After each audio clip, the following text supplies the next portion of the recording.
पण मी जेव्हा माझ्या बाबाला हे सांगितलं की मला ॲक्ट्रेस व्हायचंय, त्याच्यावर तो असं मला म्हणाला की व्हायचंय बरोबर आहे, पण तुला येतंय की नाही हे आधी बघायला पाहिजे. इंडस्ट्रीतल्या दिग्गजांच्या मते ह्या पिढीतली सर्वोत्कृष्ट अभिनेत्री आहे. माझ्यातला थोडा बहुत जो सॉफ्टपणा आहे तो माझ्या आजीचा आहे. तू असेच उत्तमोत्तम रोल्स करावेस, तुझ्याकडे उत्तमोत्तम भूमिका याव्यात आणि तू उत्तमोत्तम चित्रपट निर्माण करावेस. आवडतं मला बायकांबद्दल बोललं जावं अजून अजून, अशा मताची मी आहे. तेव्हा 8वी 9वीत मला रोमॅन्टिक नॉवेल्स वाचण्यात जास्त इंटरेस्ट होता खरं सांगायचं तर. पण नाटक वाचलं पाहिजे, नाटकं बघायला गेली पाहिजेत, सिनेमे बघितले पाहिजेत. मी फार पटकन सॉरी म्हणू शकते, माझी चूक कोणी दाखवली मला तर. पण माझी चूक नसेल तर मी तुम्ही कोणीही असाल तरी माफी नाही मागू शकत. नमस्कार, आर पार वुमन की बात मध्ये मी मुग्धा गोडबोले पुन्हा एकदा तुम्हा सगळ्यांचं मनपूर्वक स्वागत करते. आज आपण जिच्याशी गप्पा मारणार आहोत ती इंडस्ट्रीतल्या दिग्गजांच्या मते ह्या पिढीतली सर्वोत्कृष्ट अभिनेत्री आहे आणि गेला काही काळ ती एक यशस्वी निर्मातीसुद्धा आहे. आपण आज गप्पा मारणार आहोत क्षिती जोग हिच्याशी. नमस्कार क्षिती, सगळ्यात पहिल्यांदा मनापासून आभार. तू इथे यायला तयार झालीस, एका फोनवर तयार झालीस आणि आम्हाला तू इथे यायला हवी होतीस कारण मी म्हटलं तसं की मराठी मध्ये मी तुझे इंटरव्ह्यूज, तुझ्या मुलाखती फारशा कुठे बघितल्या नव्हत्या. कारण कोणी विचारत नाही अजिबात. असं काही नाही आहे की ॲक्च्युली काय आहे, दामिनी जेव्हा सुरू झालं ना, so initial stages of my career मी खूप इंटरव्ह्यूज दिलेत. पण तेव्हा सोशल मीडिया नसल्यामुळे त्याचा रेकॉर्ड कमी असणार आहे आय एम शुअर. पण मला मजा आली आणि तुझ्या एका फोनवर मी इंटरव्ह्यूला हो म्हणणारच होते. म्हणजे there are no two ways about it. Thank you very much. पण काय झालं, तुझ्याविषयी जेव्हा आम्ही बरेचदा आपापसात बोलत होतो तेव्हा इतकं वेगवेगळ्या प्रकारचं आणि एवढी वर्ष तू काम करतेस, म्हणजे अनुभव म्हणून बघायला गेलं तर 25 वर्ष तर तू आता व्यावसायिक अभिनेत्री म्हणून काम करतेस. हो. आणि आता गेला काही काळ तू निर्माती सुद्धा आहेस. म्हणजे बोलायला खरं तर तुझ्याकडे अनुभव खूप आहेत आणि वुमन की बात म्हणूनही खूप असणार आहे. खूप आहे ते, नक्कीच खूप आहे. आणि मी हे इकडे यायच्या आधी ना तुझे काही इंटरव्ह्यूज पाहिले जस्ट टू नो की काय असणार आहे. तर ते वुमन की बात असल्यामुळे I was actually more interested and more excited. कारण आवडतं मला बायकांबद्दल बोललं जावं अजून अजून, अशा मताची मी आहे. माझ्या सिनेमांमधनं जे मी प्रोड्यूस करते त्याच्यात ते फार evidently I try and prove it. So मला फार मजा आली की आज आपण इथे येऊन हे बोलणार आहोत. पण मला हे धक्कादायक आहे कारण माझ्या डोळ्यासमोर तुझी इमेज जी आहे ती दादा, भाई. हो, पण बाई तशी असू शकत नाही असं, म्हणजे असं व्हायला लागतं. बिकॉज अदरवाईज असं व्हायला लागतं नाही. माझा मूळ स्वभाव पण आहे तसा, मी अजिबात हे नाही करणार. I don't like to take nonsense. मी फार पटकन सॉरी म्हणू शकते, माझी चूक कोणी दाखवली मला तर. पण माझी चूक नसेल तर मी तुम्ही कोणीही असाल तरी माफी नाही मागू शकत.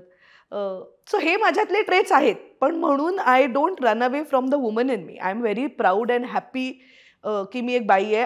आणि in general women progress of a woman ह्याच्याबद्दल मला माझी फार ठाम मतं आहेत आणि माझी इक्वॉलिटीबद्दल खूप खूप ठाम मतं आहेत आणि आय लिव्ह बाय दॅट. आणि मला त्यामुळे the woman in me is intact. वा वा. मला असं वाटतं की आम्हाला खूप वेगळ्या गोष्टी ऐकायला मिळणार आहेत. मला सगळ्यात पहिल्यांदा एक सांग की तू उज्ज्वला जोग आणि अनंत जोगांची मुलगी, शांता जोगांची नात. म्हणजे तू जेव्हा जन्माला आलीस तेव्हा आता 3ऱ्या पिढीत अभिनेत्री जन्माला आली असाच लोकांनी विचार केला होता का तेव्हा? नाही, खरं तर म्हणजे लोकांनी केला असेल तर मला माहिती नाही. पण मी जेव्हा शाळेत होते आणि मला नेहमीच अभिनेत्रीच व्हायचं होतं. म्हणजे असं नव्हतं की आपण एक्सप्लोअर करू, बघू. म्हणजे सिनेमा किंवा सिरियल वगैरे असं काही डोक्यात नव्हतं. नाटक होतं माझ्या डोक्यात पहिल्यापासून. पण मी जेव्हा माझ्या बाबाला हे सांगितलं की मला ॲक्ट्रेस व्हायचंय, त्याच्यावर तो असं मला म्हणाला की व्हायचंय बरोबर आहे, पण तुला येतंय की नाही हे आधी बघायला पाहिजे. म्हणजे व्हायचं तर मला पण डॉक्टर आहे, पण येत नाही ना मला. आणि ते अनंत जोग. हां, तर मला ते पटलं ॲक्च्युली की सो मी कॉलेज, म्हणजे त्याला प्रूव्ह करायला मी शाळेपासून मोनो ॲक्टिंग, एलोक्युशन, त्या शाळेतली नाटकं आणि मग रुईयाला ॲडमिशन वॉज ओनली बिकॉज मला नाटक करायचं होतं. आणि माझ्या ओळखीतले सगळे तेव्हाचे दिग्गज म्हणजे विनय आपटे, स्वाती चिटणीस, संजय नार्वेकर, हे सगळे रुईयाचे होते. सो माझ्या डोक्यात असं कधीच नव्हतं की आपण इथे जावं का इथे. मी रुईयाला ॲडमिशनच एवढ्यासाठी घेतली होती कारण मला नाटक करायचं होतं. आणि तुम्हा सगळ्यांवर रुईया नाट्यवलयाचा खूपच प्रभाव पूर्ण. म्हणजे माझ्या वर्क एथिक्सवर, आणि I take a lot of pride in it. म्हणजे आय डोंट शाय अवे, कारण मी खूप प्रोफेशनल आहे, मला माहिती आहे. ते सगळं रुईया नाट्यवलयातनं आलंय. म्हणजे तेव्हा असं कोणी प्रोफेशनल वागा म्हणजे असं करा असं नाही, पण वेळेत येणे, तयार असणे, हिला वाक्य पटकन पाठ होतात हे काही क्रेडिट नाहीये, ही तुमची बेसिक रिक्वायरमेंट आहे. सो ह्या ज्या काही गोष्टी आहेत ना, ह्या तिथनं आलेल्या आहेत. सो पूर्ण माझ्यावर तर पूर्ण प्रभाव आहे रुईया नाट्यवलयाच्या शिकवणीचा. पण मग तसा आईबाबांचाही असेल? हो, आहेच. म्हणजे कामाच्या बाबतीत माझा बाबा खूपच जास्त पर्टिक्युलर आहे. आई माझी तशी कम्पॅरेटिव्हली सॉफ्ट पर्सन असल्यामुळेच हा ठीक आहे, हा ओके होईल. पण बाबाचं तसं नाहीये. म्हणजे दामिनी जी माझी पहिली सिरियल होती त्यातच आम्ही दोघं एकत्र काम करायचो. तर त्याच्याबरोबर सीन करताना, ती वाक्य पाठ करताना त्याच्यावर खूप नाही, मी अशी खूप काम करणारी नटी नाहीये. म्हणजे एखाद्या कॅरेक्टरवर असं खूप काम करतात तसं नाही येत मला करता. पण त्या वेळेला ते करेक्ट पोचवणं, त्याच्या बाबतीत सिरियस असणं, ते लाईटली न घेणं, हे सगळं माझ्याकडे बाबाकडनं आलेलं आहे. आणि त्याचाही खूप प्रभाव आहे माझ्यावर. म्हणजे कामाच्या बाबतीत तर खूपच. तू बालपणी बऱ्यापैकी तुझ्या आजी बरोबर राहिलीस? पूर्ण बालपण. म्हणजे आईची आई, तिच्याकडे मी नर्सरी टू 8वी 7वी आजी बरोबरच राहिली आहे. सो माझ्यातला थोडा बहुत जो सॉफ्टपणा आहे, जो माझ्या बाबाचा नाही आहे, तो माझ्या आजीचा आहे. सो ते तिच्याकडे. सो मला लोक तिच्यामुळे आवडतात. म्हणजे I am used to big families, I am used to having lot of friends. ते सगळं माझ्या आजीमुळे पूर्ण. मग ह्या तुझ्या सगळ्या प्रवासामध्ये तू लहानपणापासून मुद्दाम ठरवून सिनेमे बघितलेस, नाटकं बघितलीस, तुझ्यावरती प्रभाव कुडा नटनट्यांचा वगैरे होता, असं काही झालं? कारण तू भक्तिताईंबरोबर नाटक केलंस. नाही केलं. पण आम्ही मी त्यांची नाटकं खूप केली. म्हणजे तेव्हा अखेरचा सवाल होत होतं, ते मी केलं. अजून एक नाटक होतं भक्तिताईंचं, पप्पा खरं सांगा का पप्पा मला सांगा, असं नाटकाचं नाव होतं, ते मी केलं.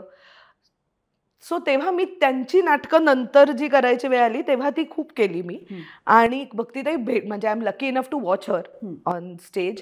आणि डेफिनेटली प्रभाव होता. आणि हे जे तू म्हणालीस ना, सिनेमे बघणं, माझं आयुष्यात पहिलं वाचलेलं पुस्तक वजा नाटक. म्हणजे माझ्याकडे नाटकांची पुस्तकं होती त्यामुळे, आणि इंग्लिश मिडियमची असल्यामुळे, जरी माझं मराठी तेव्हाही चांगलं होतं, पण नाटक वाचणं कुठलंही हिंदी इंग्लिश असं काही कॉन्सेप्टमध्ये नसतं ना. म्हणजे तेव्हा 8वी 9वीत मला रोमॅन्टिक नॉवेल्स वाचण्यात जास्त इंटरेस्ट होता खरं सांगायचं तर. पण नाटक वाचलं पाहिजे, नाटकं बघायला गेली पाहिजेत, सिनेमे बघितले पाहिजेत. आणि दोन्ही बाजूनी, काही वेळेला नुसते एंटरटेनमेंट म्हणून, you should also be able to look at it as entertainment. आणि मग काही ॲक्टर्सचं काम म्हणून, म्हणजे नसीरुद्दीन शाह यांचं काम बघायला पाहिजे, ऋषी कपूर यांचं काम बघायला पाहिजे, अरुण सरनाईक यांचं काम बघायला पाहिजे. म्हणजे you can't not see their work. आणि असं नाही, म्हणजे मी बऱ्याच वेळेला हल्लीच्या पिढीत बघते की जुने काही कलाकारांची नावं घेतली की म्हणजे कोण, मला खूप राग येतो. मला असं होतं, आपण या क्षेत्रात यायचं ठरवलंय की नाही. बरं, हॉलिवूडचे 50,000 डिरेक्टर्सची नावं घेऊन काय होणार आहे? आपण आता तिथं काम करतोय. अगदी खरंय. नाही करत. तुम्हाला त्यांची नावं माहिती आहेत, तुम्हाला भालजी पेंढारकर माहित नाहीत, तुम्हाला अरुण सरनाईक माहित नाही, तुम्हाला जयश्री गडकरनी काय केलंय हे माहित नाही. सो मला असं होतं, हॉलिवूडच्या गप्पा मला सांगू नका. तुम्ही तिथे जाणार आहात का? आत्ता आपण तिथे आहोत का? नाही. जिथे आहोत ते माहिती पाहिजे, त्याची हिस्ट्री माहीत पाहिजे.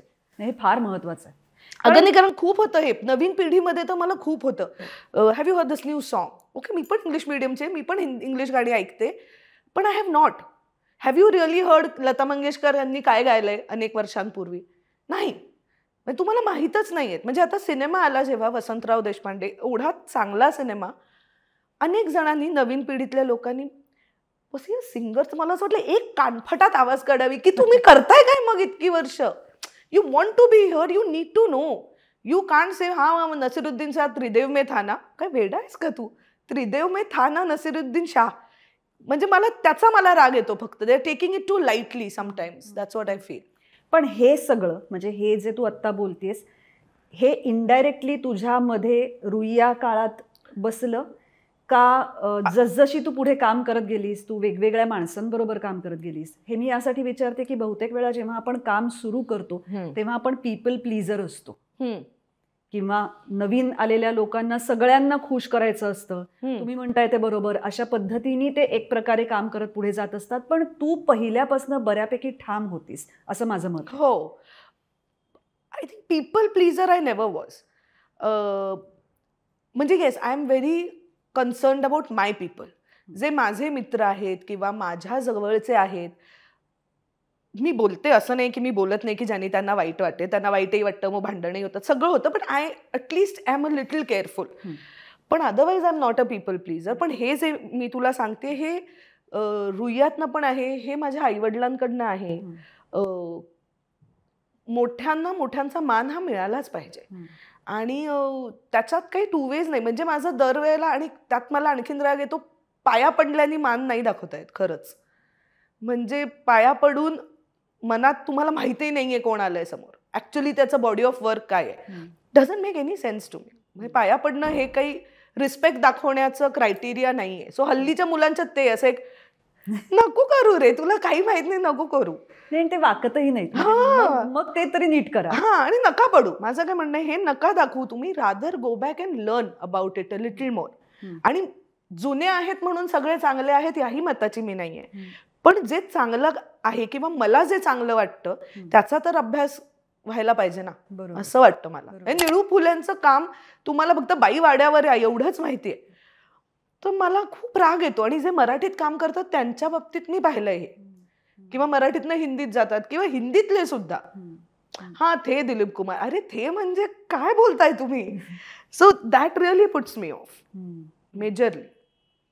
मग ह्यानंतर तू जेव्हा दामिनी सारखी सिरियल करायला गेलीस, जी 100% कमर्शियल झोन मधली सिरियल होती, तो सगळा प्रवास कसा होता? म्हणजे तुला ह्यातून पुढे आपण एक कमर्शियली सक्सेसफुल अभिनेत्री होणार आहोत असं वाटत होतं म्हणून तू ते करायला गेलीस, का हा अजून एक अनुभव? नो, पैसे हवे होते मला, टू बी व्हेरी ऑनेस्ट, म्हणून मी दामिनी हा शो पटकन घेतला. कारण नाहीतर माझ्या मनात होतं NSD ला जायचं. I wanted to go there, but मी फार कमर्शियलच्या फेवरमध्ये असणारी मुलगी आहे इन जनरलच. मला कमर्शियल काम करणाऱ्यांबद्दल प्रचंड आदर आहे, कारण it's not an easy job. Absolutely not. म्हणजे मला वाटतं ते माझ्या 4 मित्रांना दाखवणं हे सोपं आहे, कारण ते 4च मित्र आहेत जे माझं काम बघणार आहेत, चांगलं वाईट म्हणणार आहेत.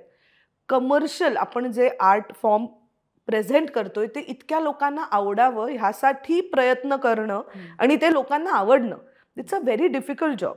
सो दामिनी आपल्याला, मी कधीच कुठलं काम असा विचार करून नाही केलंय, आपल्याला ऍक्टिंग करायला मिळणार आहे, आपल्याला काहीतरी करायला मिळणार आहे, ह्याच्या म्हणजे एवढं एकच कारण असतं माझ्याकडे काम घेताना. आणि दामिनीच्या वेळेला तर मी 18 वर्षाची होते, मी एवढा विचार पण नाही केला कॅमेरा समोर काम करायला मिळणार. त्यात माझी जेव्हा ऑडिशन होती ना, तेव्हा अशी एक मोठी ट्रॉली लागली होती आणि मी उभी होते, मला माझी वाक्य म्हणायची होती.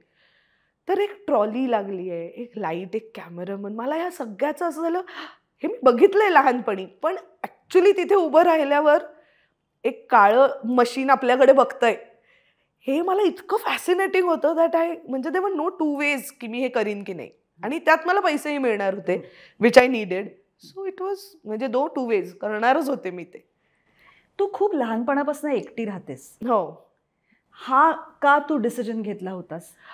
एकटी म्हणजे काय, एक तर मला आवडतं पहिलं म्हणजे, आणि इट गिव्स इंडिपेंडन्स. मला असं काही चॉईस नव्हतं. जेव्हा माझ्या आईबाबांचा डिवोर्स झाला तेव्हा बाबा टिळकनगरला राहायचा, आई कांदिवलीला राहायची. कधी मी आईबरोबर राहायचे, बाबाबरोबर मी कमी राहिली आहे. असं काही एवढा विचार नव्हता. मुग्धा मला आवडतं अजूनही, म्हणजे आता लग्नानंतर सुद्धा मी जेव्हा डेली सोप करत होते ना, तेव्हा मी घरापासून बाहेर असायचे. त्यामुळे मला खूप दिवस घरात आहोत आपण हे आवडायचं. पण अजूनही माझ्यात आणि हेमंतमध्ये असं होतं की मला एक मी टाईम लागतो, खूप डेस्परेटली लागतो. मला खूप मित्र आवडतात, मला सगळं होतं, पण मला असं वाटतं काही दिवस असे येतात की कोणीच नको, मी काही गहन काही करत नसते, घरात बसून पुस्तक वाच किंवा TV बघ, पण मला तो वेळ लागतो. आणि आय थिंक इट्स गुड, प्रत्येकाने राहून बघावं एकटं एका पर्टिक्युलर वयात. आपल्याला रिस्पॉन्सिबिलिटी कळते. आपल्याला कळतं की किती सोप्या आणि काही गोष्टी आपण किती टेकन फॉर ग्रांटेड करतो. जसं कपडे धुवायला टाकलेत, त्याचं पावडर संपलीये हे कधी लक्षातच येत नाही आपल्या. पावडर असते, काही कारणच येत हा, सो ती ऍक्च्युली संपली आहे. If you don't pay your electricity bill on time, ते कापणार आहेत आणि ते एक्स्ट्रा पैसे लावणार आहेत. हे त्या वयात कळणं फार महत्वाचं आहे. I think that was one of the reason. म्हणजे खरा संसार आपण आपल्या बरोबर करत असतो. हो, म्हणजे तो आपण नीट केला तर दुसऱ्या बरोबर नीट करता येईल असं मला वाटतं. पण मला सांग की अशा प्रकारच्या घरातून, मला ब्रोकन फॅमिली हा शब्द आवडत नाही त्यामुळे मी तो वापरत नाहीये, पण अशा घरातून आलेल्या मुलांविषयी एकूण समाजात खूप गैरसमज असतात. तुला 18व्या वर्षी मुलगी म्हणून ह्या सगळ्याला कधी काही उत्तरं द्यावी लागली लोकांच्या प्रश्नांना, आणि आता त्यात काही बदल झालेला दिसतो का तुला आजूबाजूला? To be very honest no, मी जेव्हा 18 वर्षाची होते तेव्हा जेव्हा हे झालं तेव्हा मला फार आनंद झाला होता that my parents are not staying together. कारण 2 माणसं जी एकमेकांबरोबर नुसती भांडतायत आणि अख्ख्या घराचं वातावरण त्यांनी बिघडतंय आणि ते दोघंही खुश नाहीये, तर मला त्याच्यात काही पॉइंट तेव्हाही वाटला नव्हता. म्हणजे असं मी म्हणत नाही की भांडणं झाली तर you should part ways, but तुम्हाला माहित असतं की काही भांडणं ही सॉल्व्ह होण्यासारखी असतात, 1 महिना एकमेकांशी न बोलून वगैरे. काही असतात जे सॉल्व्ह नाही होऊ शकत. बरोबर. तर सगळेच अनहॅपी आहेत एका सिच्युएशन मध्ये. ह्याचं मला कधी म्हणजे मला लॉजिकच नाही कळलं. म्हणजे ते दोघे दुःखी आहेत, ह्यांच्यात भांडणं होतात म्हणून मी त्या वयात दुःखी आहे. त्यापेक्षा जेव्हा सगळे वेगवेगळे राहिले तेव्हा सगळे खुश राहिले. म्हणजे आता आम्ही तिघही रेग्युलरली भेटतो, आम्ही जेवायला जातो. म्हणजे बाबा माझ्याकडे जेवायला येणार असेल तेव्हा आई येते की मला सुट्टी आहे, किंवा बाबा आईकडे डायरेक्ट जेवायला जातो. It's a nice happy individual family. असं नक्की झालं होतं की लोकांना तेव्हा तालमीन वगैरेमुळे उशीर व्हायचा ना घरी यायला. तेव्हा मला एका त्या व्यक्तीचं नाव मी घेऊ इच्छित नाही, पण त्यांनी असं मला त्यांच्या मुलीशी भांडण चालू होतं की तू वेळेत येत नाहीस घरी, ब्ला ब्ला ब्ला. आणि मी आपली तिथे मैत्रिणीला सपोर्ट म्हणून हो हो हो बरोबर आहे. तर तेव्हा ते मला असं म्हणाले, तुझं ठीक आहे, तुझे आई बाबा एकत्र राहत नाही, तुला कोणी विचारत नाही. तर माझ्या तळपायाची आग मस्तकाला गेली होती आणि मी त्यांना असं म्हटलं होतं की बरोबर आहे, पण आता माझे आई वडील कोणालाही फोन करून विचारा की मी कुठे आहे, त्यांना माहीत असतं. Because I am a responsible child and they are responsible parents. So असं खूप होतं. किंवा सिंपथी द्यायला यायचे फार, अरे अरे असं झालं तुझ्या बाबतीत. माझं असं होतं की मला नका देऊ, पण मला नको आहे ती. म्हणजे I am in a very happy space. माझी आईशी आजही तेवढीच भांडणं होतात जेवढी पूर्वी व्हायची. बाबाची आणि माझी भांडणं आम्ही सिमिलर आहोत. म्हणजे आमचं टेम्परामेंट एक आहे, त्यामुळे भांडणाची डिग्री वरची आहे, पण भांडणं तीच आहे. सो आय नेव्हर, एक तर मला त्याचा बाऊ केलेला आवडत नाही. I don't want sympathy, don't give it to me. आणि हे मी जर काही चुका केल्या असतील आयुष्यात त्या दरम्यान, तर त्याचं कारण हे नाहीये. अगदी बरोबर. आणि मी ते त्याच्यावर टाकू इच्छित नाही, जे मी काही लोकांना करताना बघते आणि मला फार राग येतो की मी तेव्हा अशी वागले because I came from a broken family. Not really. तुमचं आयुष्य आहे, तुम्हाला ते कसं जगायचं आहे ह्याची रिस्पॉन्सिबिलिटी आपण कधी घेणार आहोत. म्हणजे it's very easy to blame your parents for that matter. पण see when I was 18 my parents were also must be what 40s. आत्ता मी 40 वर्षाची आहे. I know what I am also going through ना. म्हणजे in general as a person. तर त्याचा बाऊ केला की मला फार डोक्यात जातं. आणि हल्ली तर ते फार झालंय, हल्ली ते जास्त झालंय. पूर्वी कारण कमी होते ना, ब्रोकन फॅमिलीजवर लेसर कम्पॅरेटिव्हली. आता खूप बाऊ करतात, खूप सिम्पथी घेतात. माझ्या चुकांचं खरं तर मी वाईट मार्गाला लागले कारण माय पेरेंट्स आर डिवोर्स्ड. नॉनसेन्स. हे पळवाट आहे, ती मी कधी वापरली नाही. मी चुका केल्यात पण त्या माझ्या आहेत, स्वतःच्या केलेल्या आहेत. त्याचं responsibility is not on my parents. पण ह्याचा कुठे काही असा परिणाम झाला का की जेव्हा आपण इतक्या लहानपणी एकटे राहायला लागलो किंवा आपण आपल्या घरापासून एखाद्या कम्फर्ट झोनपासून बाहेर राहायला लागतो, तेव्हा एक सर्व्हायव्हल मोड आपला ऑन होतो. हो, सतत. आणि मग आपण कामाकडे सुद्धा त्या दृष्टीने बघायला लागतो किंवा रिलेशनशिप्सकडे त्या दृष्टीने बघायला लागतो. म्हणजे थोडक्यात आपल्याला एखादी गोष्ट करण्याची गरज आहे कारण मला सर्व्हाइव्ह व्हायचं आहे. मग मला माणसं पण तशी लागणार आहेत जी मला कंपनी देतील. माझ्या थोडक्यात नीड बेस्ड गोष्टी व्हायला लागतात. Work I never looked at it like that. Work was never my म्हणजे ह्या एक तर मी त्याला प्रॉब्लेम म्हणून खरंच कधी नाही पाहिलं. हो, मला खूप हार्डशिप्स झाले त्याच्यानंतर, पण I was lucky enough to have friends around. म्हणजे त्या आधीपासूनच माझा मित्रपरिवार मोठा राहिलाय नेहमी आणि ते होतेच. सो त्यांची म्हणजे त्याच्यासाठी काहीतरी करावं अशी गरज मला भासली नाही, कारण माझ्याकडे ऑलरेडी मित्र होते. आणि I am completely of this opinion that friends are the families we choose. त्यामुळे आपल्याला माहित असतं आपण कोणाला चूज करतोय, का करतोय, किती त्यांचं आपल्यावर प्रेम आहे किंवा आपलं त्यांच्यावर. So work I never looked at it like that, because मला ते इतकं आवडतं ना की ते करताना मी हे बाकी पेरिफेरियल माझ्या डोक्यात येतच नाही. मला माझं कामच खूप आवडतं, ते एस्केप नाही आहे माझ्यासाठी. म्हणजे ते खूप जास्त सेक्रेड आहे to treat it like that. पण हो, रिलेशनशिप्स, तेव्हा असणारे बॉयफ्रेंड्स, तेव्हा केलेली मस्ती, घरी परत नाही जायचंय म्हणून उशिरापर्यंत बाहेर केलेला टाइमपास, हे सगळं डेफिनेटली होतं. कारण काय करणार घरी जाऊन, किंवा इधर आईबाबांकडे असताना सुद्धा काय करणार आई बरोबर, काय बोलणार, मग अच्छा अरे बापरे, मग ती आता विचारणार बरी आहेस ना वगैरे, ते नकोच. अशा वेळेला घरी जायचं जेव्हा ती झोपलीये की प्रश्नच येत नाही. ते मी केलंय. पण ते मला विचारशील तर बहुतेक टीनेजर्स असं करतात. त्याचं काही त्यामुळे काही फार फरक पडला? हो, relationships yes probably, but work never. एक आणि थोडासा एकूणच ह्या क्षेत्रातल्या तरुण मुलींकडे बघण्याचा पॅट्रनायझिंग ॲटिट्यूड असतो. म्हणजे मोठ्या वयाच्या पुरुषांनी की तू आता ह्या क्षेत्रात नवीन आली आहेस तर मग मी तुला सांगतो त्या पद्धतीने, अर्थात तुझे वडीलच या क्षेत्रात असल्यामुळे तुझ्या बाबतीत तसं झालंय, पण माझ्या बाबतीत तसं खूप व्हायचं. तेव्हा खूप झालंय माझ्याही बाबतीत. आणि ऍक्च्युली काही वेळेला असं व्हायचं की मी म्हणजे आईबाबा असल्यामुळे त्याचा मला जास्त वैताग आला होता. कारण ना, for everybody I was their child. काय मला चुकू देत, माझं एवढंच होतं की बरोबर आहे. आणि सगळ्यात वाईट काय होतं माहिती आहे, नाटक करायला लागले ना मी, तर आता 3:30चा प्रयोग, तर मी 2:30ला पोचायचे जनरली. मला एक तर मी खूप फिनिकी आहे वेळेत पोचण्याच्या बाबतीत, तर मी 2:30ला पोचायचे. ते मी आजही पाहिलं. तर बाकीचे सगळे शांताबाई 2 तास आधी यायच्या. अरे पण मी नाहीये शांताबाई. म्हणजे with all due respect to her and your love for her, पण मी नाही आहे ना, मी शांताबाई नाही आहे, मी आहे. तर मला नाही लागत 2 तास तयार व्हायला, मला 1 तास लागतो, तर मी 1 तास आधी येणार. किंवा अंत्याची मुलगी, अरे असं कसं तू चुकीचा शब्द प्रोनाऊन्स केला, मग त्याची मुलगी नसते आणि प्रोनाऊन्स केला असता तर चालला असता. ते खूप करतात माझ्या बाबतीत, ते खूप झालंय. एक तर नट होते Mugdha, it was very funny. Suppose आता ट्रॉली लेन, तेव्हा खूप वन शॉट असायचं ना, इथनं इथे जायचं, मग लेफ्ट घ्यायचा, मग थांबाय, असं खूप होतं. एक नट होते त्या सिरियलला, ते रिहर्सल असं म्हटलं की ते सगळी माझी रिहर्सल करायचे. म्हणजे इथनं हे बघ असं नाही, इथनं इथे, मग हे मग इथनं इथे. तर मी 3-4 दिवस ना मला असं झालं की कंट्रोल नाही, आपण नाही बोलायचं, आपण लहान आहोत, आपण नवीन आहोत. मी एक दिवशी माझ्या बाबाला सांगितलं की ऐक ना, मी हे बोलणार आहे, म्हणजे मी आत्ताच तुला सॉरी म्हणते, because it can eventually come to you की तुझी मुलगी असं म्हणाली. तर तो म्हणाला हा ठीक आहे, हे चुकीचं आहे, तू बोल. मग मी 4थ्या दिवशी गेले आणि त्यांनी हे केलं आणि ते ॲक्शन म्हणाले. झालं, रिहर्सल त्याच व्यक्तीने केली, मी उभी राहिले. मग ते म्हणाले ॲक्शन.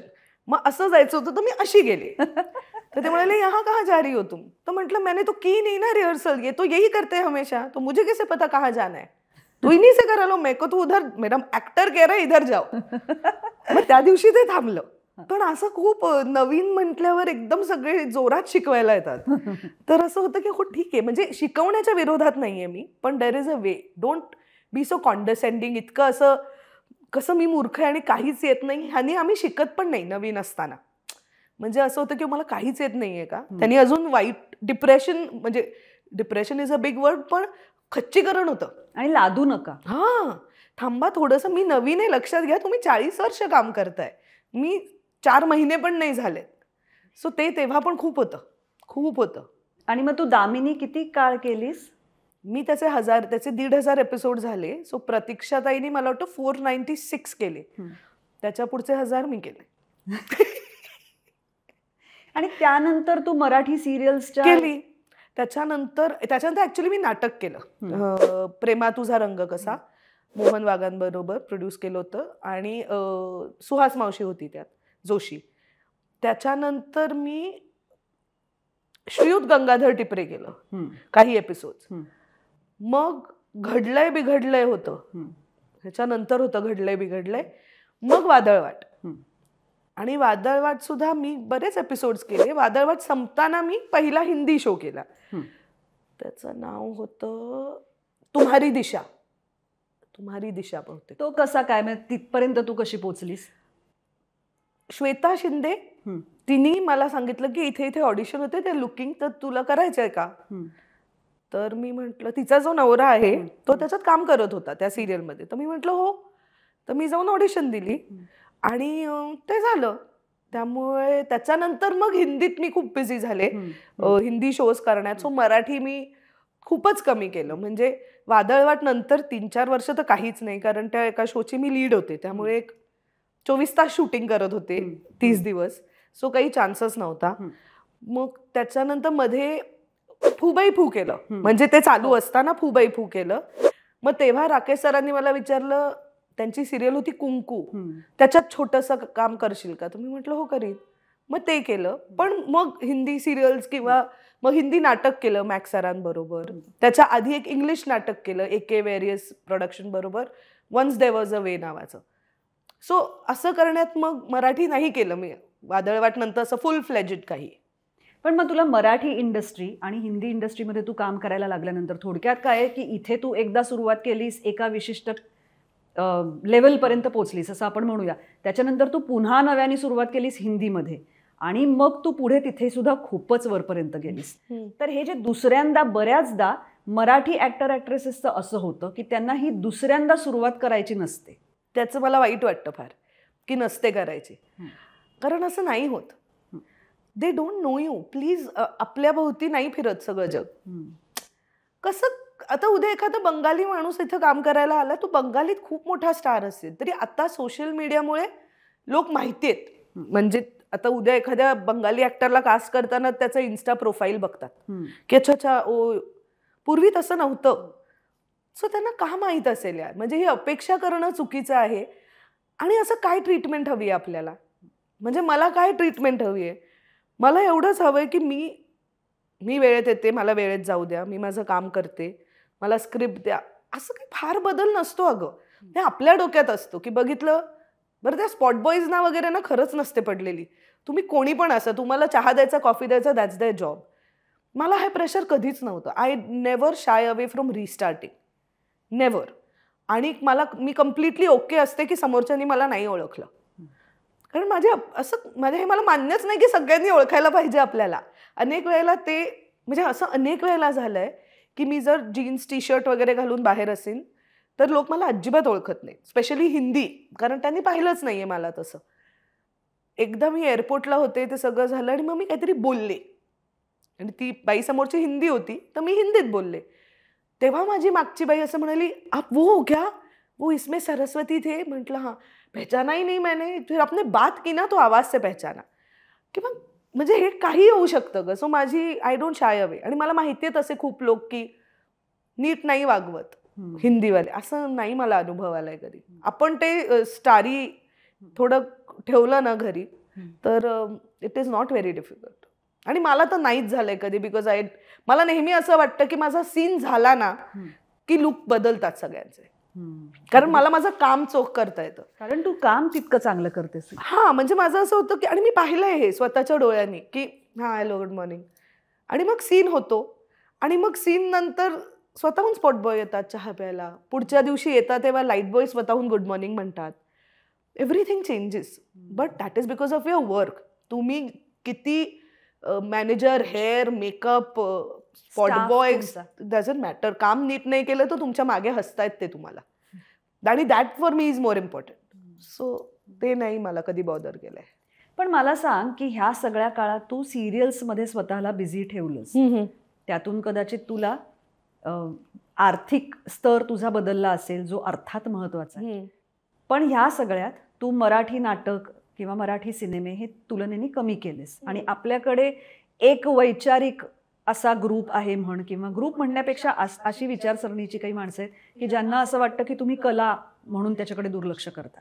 सिरियलमध्ये कला नसते असं कोण म्हणतं? हे माझं पहिलं मत आहे. आणि त्यांची वैचारिक भूक भागवायला काम नाही करत मी माझी भूक भागवायला काम करते. सिरियलनी मला पैसे दिले का? खूप दिले. आणि I am very happy and proud of television. I always will be. मग मला असं वाटायला लागलं, टू बी व्हेरी ऑनेस्ट, एक तर मी तेव्हा पॅरलली काम करत होते. हो, मराठी सिनेमा तेव्हा बूम झाला आणि I was already very busy doing Hindi shows.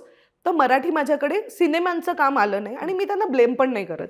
कारण जेव्हा मी सिरियल करत होते तेव्हा माझ्याकडे ते काम आलं असतं तरी मी करू शकले नसते. माझं अग्रीमेंट होतं. पण मी नाटक करत होते. मी मकरंद देशपांडे बरोबर पृथ्वी फेस्टिवल्सना काम करत होते. मी ए के वेरेस बरोबरच रफ्ता रफ्ता नावाचं नाटक अनेक दिवस करत होते, ज्यासाठी मी 20 दिवस बँगलोरला गेले होते.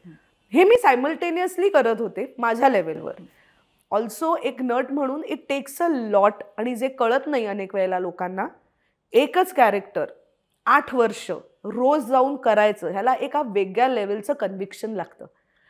त्याच्यात तुम्ही वाईट काम करूच शकता, पण वाईट काम तुम्ही एका सिनेमातही करता. एका सिरियलमध्ये कन्सिस्टंटली काम करणं इज माय जॉब. मला त्या कॅरेक्टरचा कंटाळा आला की लोकांना येणार आहे, तर ते त्या पद्धतीने मला जेवढं मिळालंय त्याच्यात मी चांगलं कसं करू शकते हा माझा भर राहिलाय. आणि ज्यांना असं वाटतं की मग क्षितीने त्याच्यात करिअर नाही केलं, तिने अजून नाटकं, त्यांचं सगळ्यांना माझं म्हणणं आहे की माझा महिन्याचा खर्च हा आहे, तो मी तुम्हाला पाठवते, तुम्ही भरा, मी एवढंच करीन. I have no problem. आणि मी केलंच की. म्हणजे नंतर लॉकडाऊनच्या वेळेला मी ती हिंदी शो सोडला. मी त्यांना म्हटलं की मी प्रोड्यूस करते आणि मला करायचं आहे ते, तर होणार नाही सगळं. आणि आता मला असं वाटतं की मला नाही करायचं आहे आता, कारण मी जरा बोर होते. तर ते म्हणाले ठीक आहे ठीक आहे, नो प्रॉब्लेम, आप जाओ. तर तेव्हा मी तो सोडला जेव्हा मला असं वाटलं की आय कॅन, आणि मी वेगळं काहीतरी करू लागले. So it is about me, it is never about, आणि it is about the audience. म्हणजे फक्त तूच, म्हणजे एक माझ्या बरोबरीची कलाकार म्हणून फक्त तूच माझा ऑडियन्स नाही आहेस. मला तुला नाही प्लीज करायचं आहे.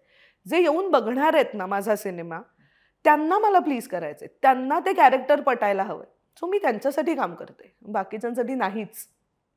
आणि मग ह्या सगळ्यातनं पुढे वेब शोज आणि रॉकी और रानी की प्रेम कहाणी सारखा करण जोहरचा सिनेमा, म्हणजे जेव्हा राजश्री आली होती गप्पा मारायला तेव्हा मी असं म्हणाले होते की ही मुलगी जे काम करते ते करण्यासाठी भले भले धडपडत असतात. बरोबर आहे. तसं तू आता ज्या स्पेसमधलं काम करतेस ते करण्यासाठी खरंच भले भले धडपडत असतात. इथपर्यंत तू कशी पोचलीस? म्हणजे मला हा प्रवास जाणून घ्यायला खरंच खूप आवडेल आणि कौतुकही आहे तुझं त्याबद्दल की तू तिथे पोचू शकलीस, कारण ते फार कठीण आहे. ते ब्रेक करून जाणं फार कठीण आहे. मी तो सांगू का, मला नेहमी असं वाटतं की तुमचं छोटंसं काम पण वाया जात नाही. काही वेळेला पण छोटंसं काम करताना वाटतं हा ठीकच आहे ना, तर ते वाया जात नाही. मी मिसमॅच्ड जो सीझन 1 केला नेटफ्लिक्सचा शो, त्याचा जो डिरेक्टर आहे आकर्ष खुराना, तो माझा मित्र आहे. गेली अनेक वर्ष त्याच्याबरोबर मी नाटक केलं आहे आणि आमचं एक म्युच्युअल ॲडमिरेशन सोसायटी. म्हणजे मला तो लेखक म्हणून आवडतो, को ॲक्टर म्हणून आवडतो, त्याला मी आवडते.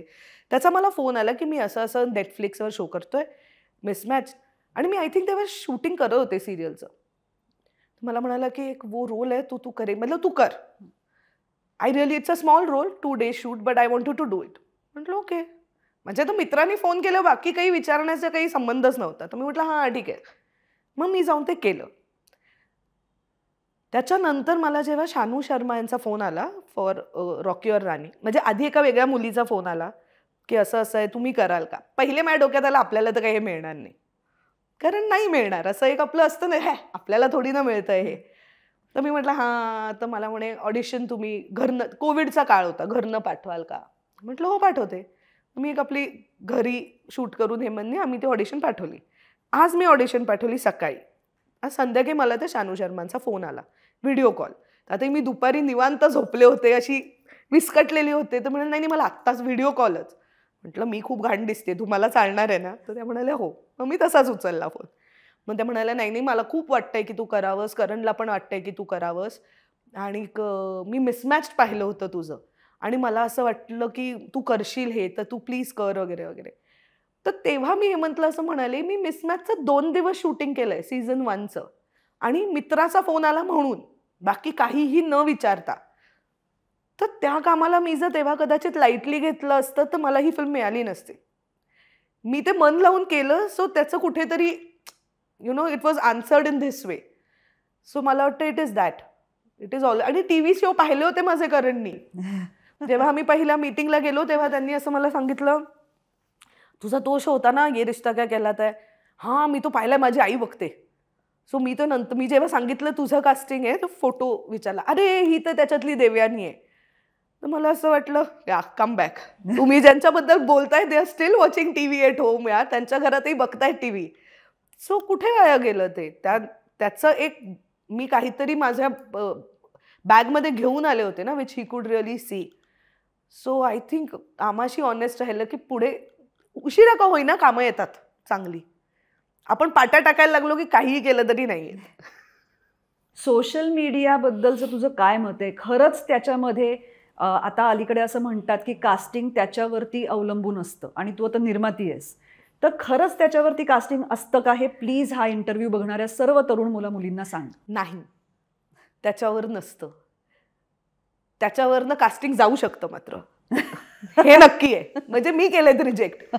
हिच्याकडे वेगळे फोटोच नाहीत का? एक एक्सप्रेशन छान हॉट, हे एक्सप्रेशन सोडल्यास काही वेगळं एक्सप्रेशन नाही ह्याच्या. म्हणजे फॉर एक्झाम्पल एका मुलीचं नाव आलं, ही कोण आहे हे नक्की इंस्टाग्रामवर फोटोज चेक केले जातात. मी स्वतः पण करते की अरे बघू तरी कशी दिसते, त्याच्या साडीतला फोटो आहे का बघ, किंवा ड्रेसमधला फोटो आहे का, हे नक्की होतं. त्या फॉलोअर्सनी काहीही होत नाही. एक खूप मोठी सोशल इन्फ्लुएन्सर आहे प्राजक्ता कोळी, जी मिसमॅचची हिरोईन आहे. She is one of the top most. तिचे फॉलोअर्स खूप आहेत. तिचा काल मी इंटरव्ह्यू वाचला म्हणजे, आणि मी तिला खूप पप्प्या पाठवल्या इंस्टाग्रामवर, कारण तिने असं त्यात लिहिलं होतं, जर फॉलोअर्सनी कास्टिंग होत असतं तर माझ्या सगळ्या ऑडिशन्स मी पास केल्या असत्या. तरी नाही होत काही, खरंच नाही होत. तुमचे लुक्स बघितले जातात हे नक्की आहे की अच्छा ही अशी अशी दिसते, ही अशी तशी दिसते, पण तेवढंच होतं ग. अभिनय टॅलेंट कसा कळेल की इंस्टाग्रामवर काय आहे? बरं हे मिथ आहे, हे खरंच मिथ आहे. म्हणजे मी तर नाहीच, डेफिनेटली नाही करत ह्याच्यावरनं कास्टिंग. फॉलोअर्स किती आहेत, कारण तुम्ही काहीतरी झाल्यावर ते वाढणार आहेत. आणि जर टाइमपास करून फॉलोअर्स वाढतात ना, ते बेसिकली तुम्हाला घरी हसतायत. Please understand, they are not looking at your talent.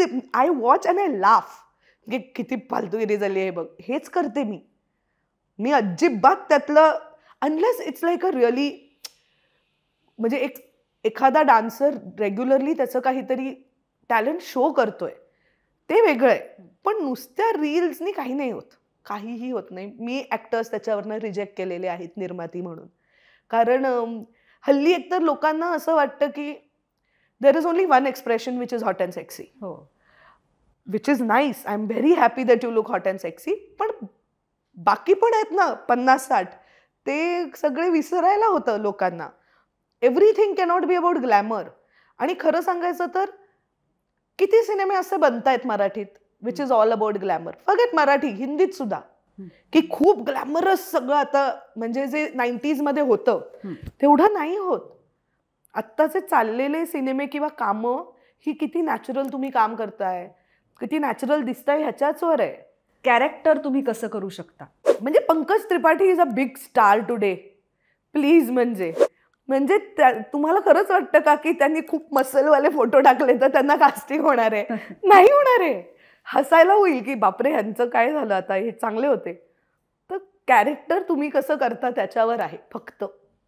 नाही क्षिती, तू कॅरेक्टर सुंदरच करतेस, म्हणजे याविषयी काही कोणाला शंका असण्याचं कारणच नाही आहे. कारण मी म्हटलं तसं की खरंच मी हे अनेकांकडनं, तू आजूबाजूला नसताना किंवा तुला अजिबातच खुश करण्यासाठी म्हणून नाही, पण मी हे ऐकलेलं आहे की ह्या पिढीतल्या सर्वोत्कृष्ट अभिनेत्री 2 आहेत, मुक्ता बर्वे आणि क्षिती जोग. मुक्ता बर्वेला तोड नाहीये असं मी ऐकलंय. म्हणजे बरोबर आहे, पण मी मुक्ताची खूप मोठी फॅन आहे, त्यामुळे मला असं मी तुला प्रामाणिकपणे सांगते. मला असं म्हणायचंय की त्याबरोबर लोकांनी एक तक्रारही अनेकदा तुझ्याबद्दल केली आहे, आणि ती अशी की क्षिती स्वतःकडे लक्ष देत नाही.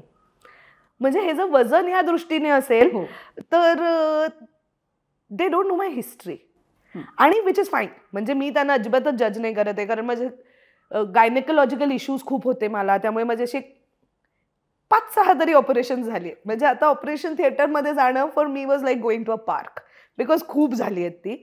सो येस, त्यामुळे माझं पोट जास्त आहे, आणि त्यामुळे वजन असं नाही आहे. प्लीज नोट की मी 4 तास जिममध्ये घालवते आणि तरीही कमी होत नाही आहे, असं अजिबात नाही आहे. हो, मी त्या बाबतीत थोडी लेझी होते पूर्वी आणि ते कमी करणं थोडं डिफिकल्ट आहे माझ्यासाठी because of all these things. पण त्यांची तक्रार काही म्हणजे मी असं नाही म्हणत आहे की असं काहीच नाही, अजिबात नाही. I completely understand wear it comes from. पण माझी ही काही कारणं आहेत. सो ठीक आहे म्हणजे नाही. आणि त्यामागे त्यावेळेला कुठेही गॉसिप असा अजिबात नाही. I am sure. आणि रादर असं म्हटलं गेलं की क्षिती अजूनही अशा भूमिका करू शकली असती. आणि कधी कधी आम्हाला असं वाटतं की ती इतक्या मोठ्या मुलांच्या आयांचे रोल्स करते कारण ती आता तशी दिसत नाही किंवा तशी राहिली नाहीये. म्हणजे ह्यामागे काळजी असते. हो, मला हे म्हणजे मला अजिबात असं नाही वाटत की ह्याच्या मागे काळजी नसते. खरंच नाही, मला असं अजिबातच नाही वाटत. आणि हे जनरली त्यांच्याकडनं येतं, people who no me but don't know the details. म्हणजे एक्झॅक्टली काय होतं, काय झालं जे माहित नाही, त्यांच्याकडनं हे बऱ्याच वेळेला येतं. आणि I completely agree to that. पण ते खूप स्लो आहे. For me that process, for a normal person to me is a very slow process. त्यामुळे ते कधी होणार आणि पण आय एम ट्राईंग. म्हणजे हेही तेवढंच खरं आहे की आय डेफिनेटली ट्राय, पण ते खूप स्लो आहे प्रोसेस फॉर मी. नाही. आणि हेल्थ इश्यूज असतील तर त्याला आपण पण मी दरवेळेला हे सांगतेच असं नाही. मी खोटंही सांगते तर. मला एक सांग की तू एवढ्या वेगवेगळ्या प्रकारचं काम केलंस. म्हणजे मराठी सिरियल्स केल्यास, मराठी नाटकं केलीस, रियालिटी शोज केलेस, हिंदी सिरियल्स केल्यास, जाहिराती केल्यास, हिंदी नाटक, इंग्लिश नाटक. ह्या सगळ्या एवढ्या कामांमध्ये तुझं मुलगी असणं, तरुण मुलगी असणं, बाई असणं, ह्याची तुला मदत झाली का हे अडचण म्हणून तुझ्यासमोर उभं राहिलं? काहीच नाही झालं यातलं. मदतच झाली. अडचण म्हणून खरंच नाही आलं कधी.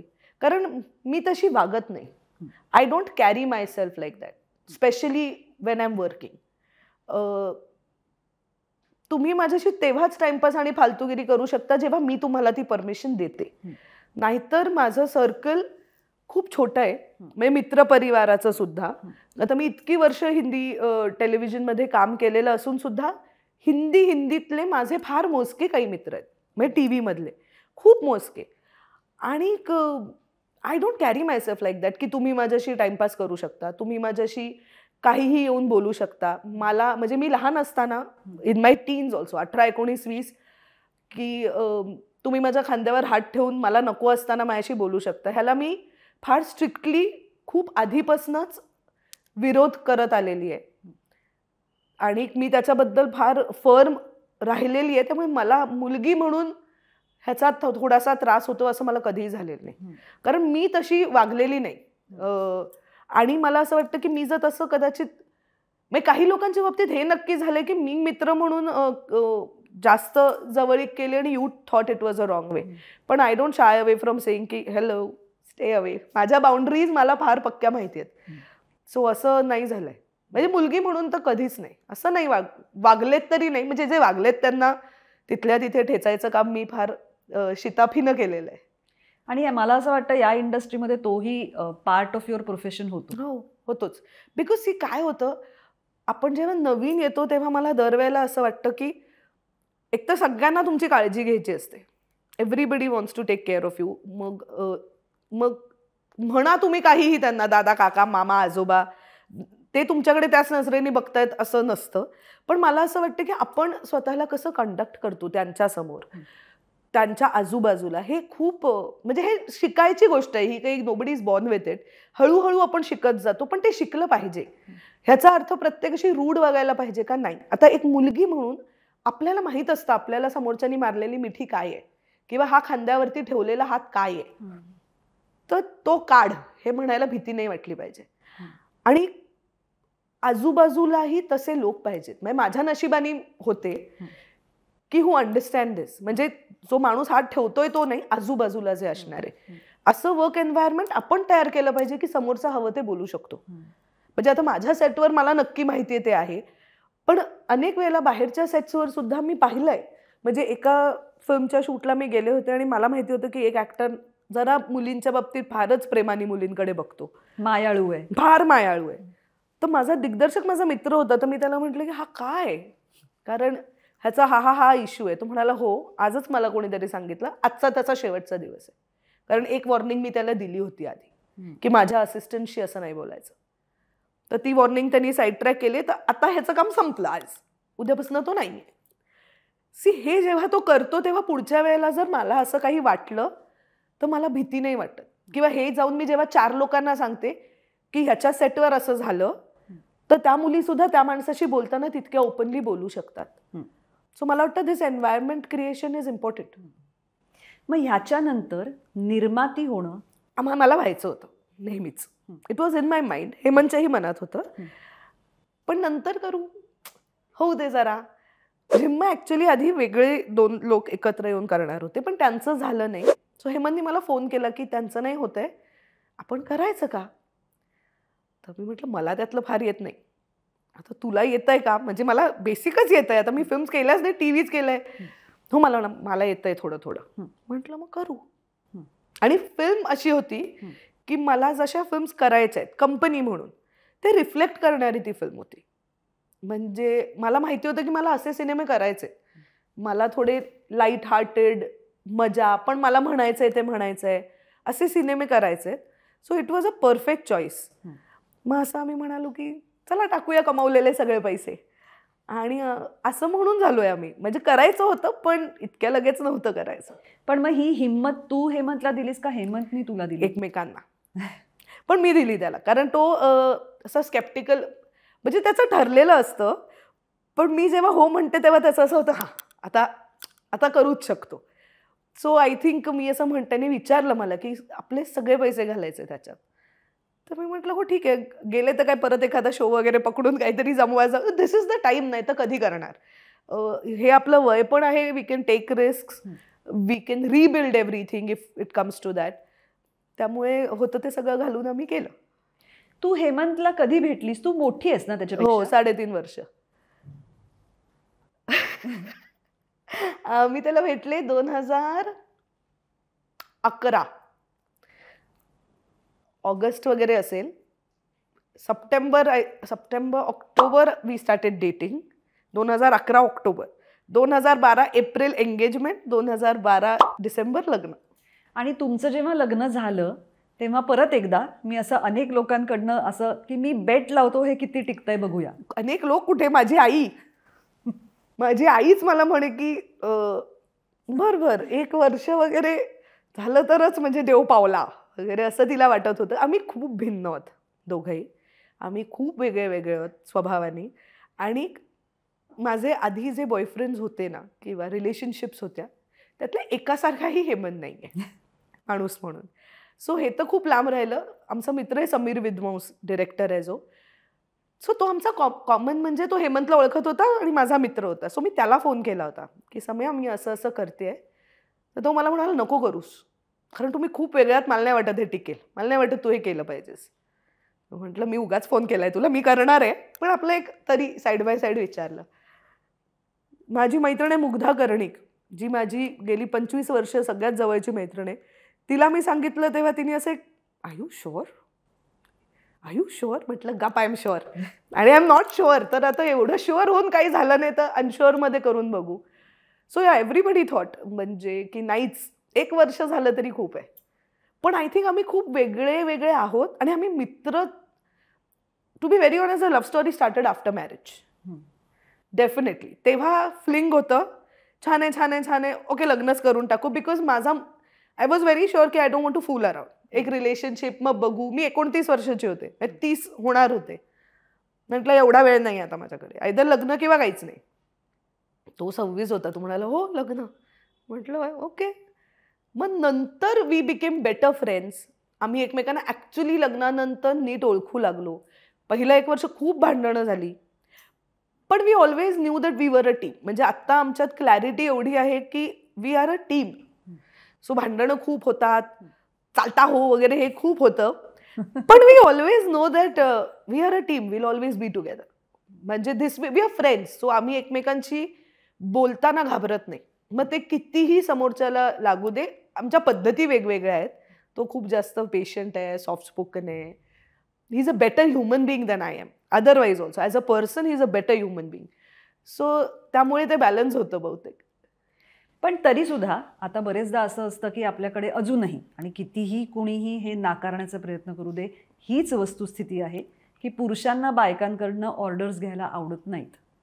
माझ्या सासूचं कौतुक आहे ह्याच्यात. कारण आमच्यात असं होत नाही, खरंच अजिबात नाही होत. ऑल्सो मी सांगू त्याच्यात काय आहे, त्यात 2-3 गोष्टी आहेत आणि त्याच्यात हेमंतचंही कौतुक आहे.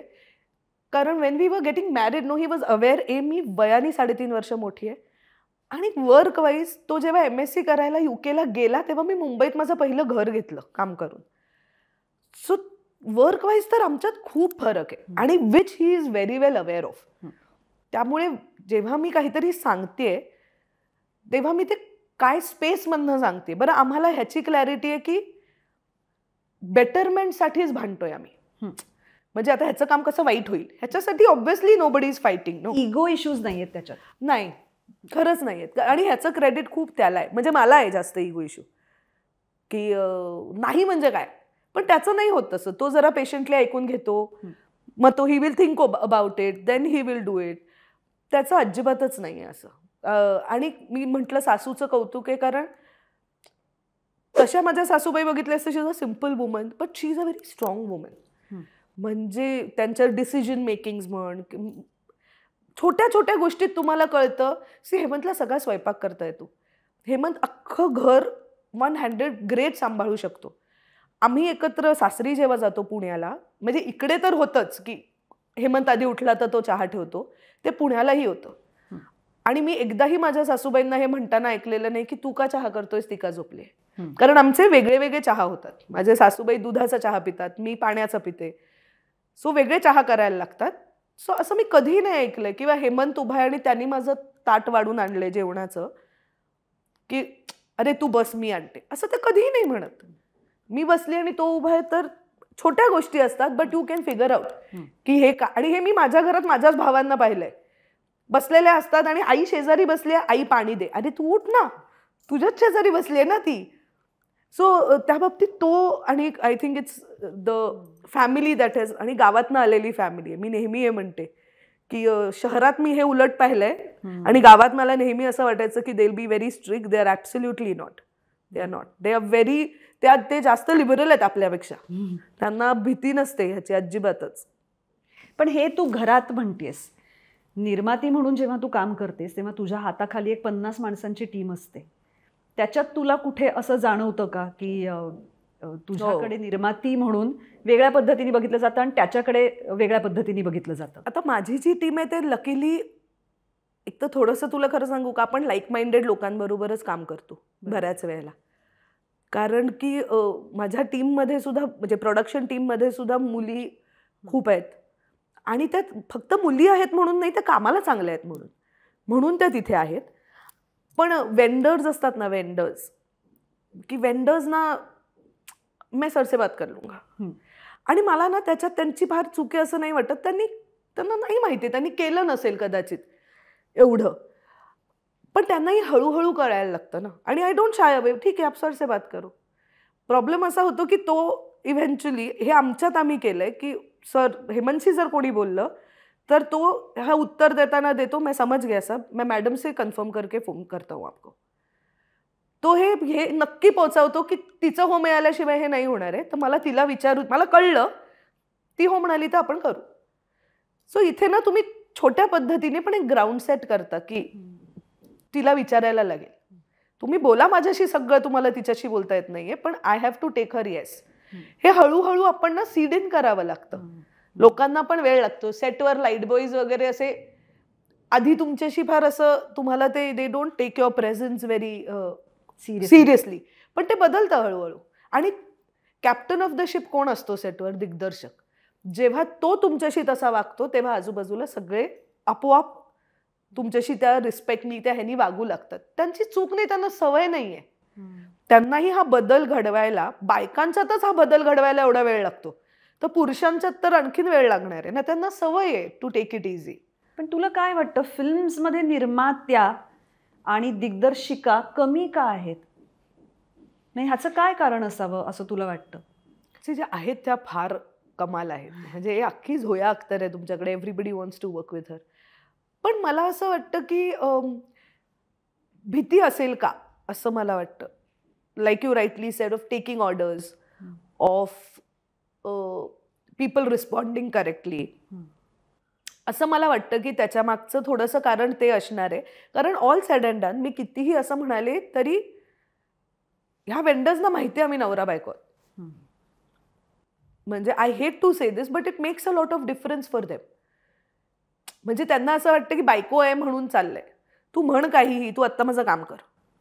एकतर हे माझ्या डोक्यात क्लिअर असतं. आणि अनेक वेळेला मला असं वाटतं की बाकीच्या ज्या थोड्याशा, तरी मराठीत मला असं नाही वाटत, कारण आपल्याकडे विजयाबाई होत्या, आपल्याकडे सई परांजपे आहेत, विजयाबाई आहेत.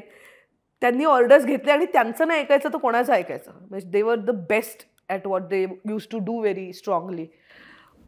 पण ते आहे, थोडी भीती वाटते कारण की ऐकत नाहीत लोक. त्यांना ते ट्रेन व्हायला थोडासा कदाचित वेळ लागतो. पण I think it's changing, it is changing. पण दिग्दर्शिका म्हणून सुद्धा कसं की त्याच्यामध्ये काहीतरी एक कलात्मक दृष्टिकोन आला. निर्माती म्हणजे पैशाचा व्यवहार करणारी बाई, आणि मुळात बायकांना व्यवहार कळत नाही आणि पैसे कळत नाहीत याच्याविषयी लोकांना खात्री असते. हो, पण ते त्यांनी हे केलेलं आहे. म्हणजे काय, कारण अनेक आता ज्या बाईला जर पैशातलं आणि ह्यातलं कळत नसतं, घर चाललीच नसती. नुसता पगार आणण्यानी जर घर चाललं असतं, म्हणजे बाई बसून राहणार आणि बाकी पगार पैसे ठेवले की आपोआप येणार, असं नाही होत ना. She is been managing her house. तर कमी पगारात पण मॅनेज करते, खूप पगारात पण मॅनेज करते. सो हे एकतर मिथ आहे. आणि मला असं वाटतं त्यांना भीती वाटते अनेक वेळेला, कारण तिला मूर्ख नाही बनवता येणार. कारण बाई, म्हणजे मी तरी 100 रुपयासाठी सुद्धा मारामारी करते when it comes to film, कारण मला त्या बजेटमध्ये ते बसवायचं आहे.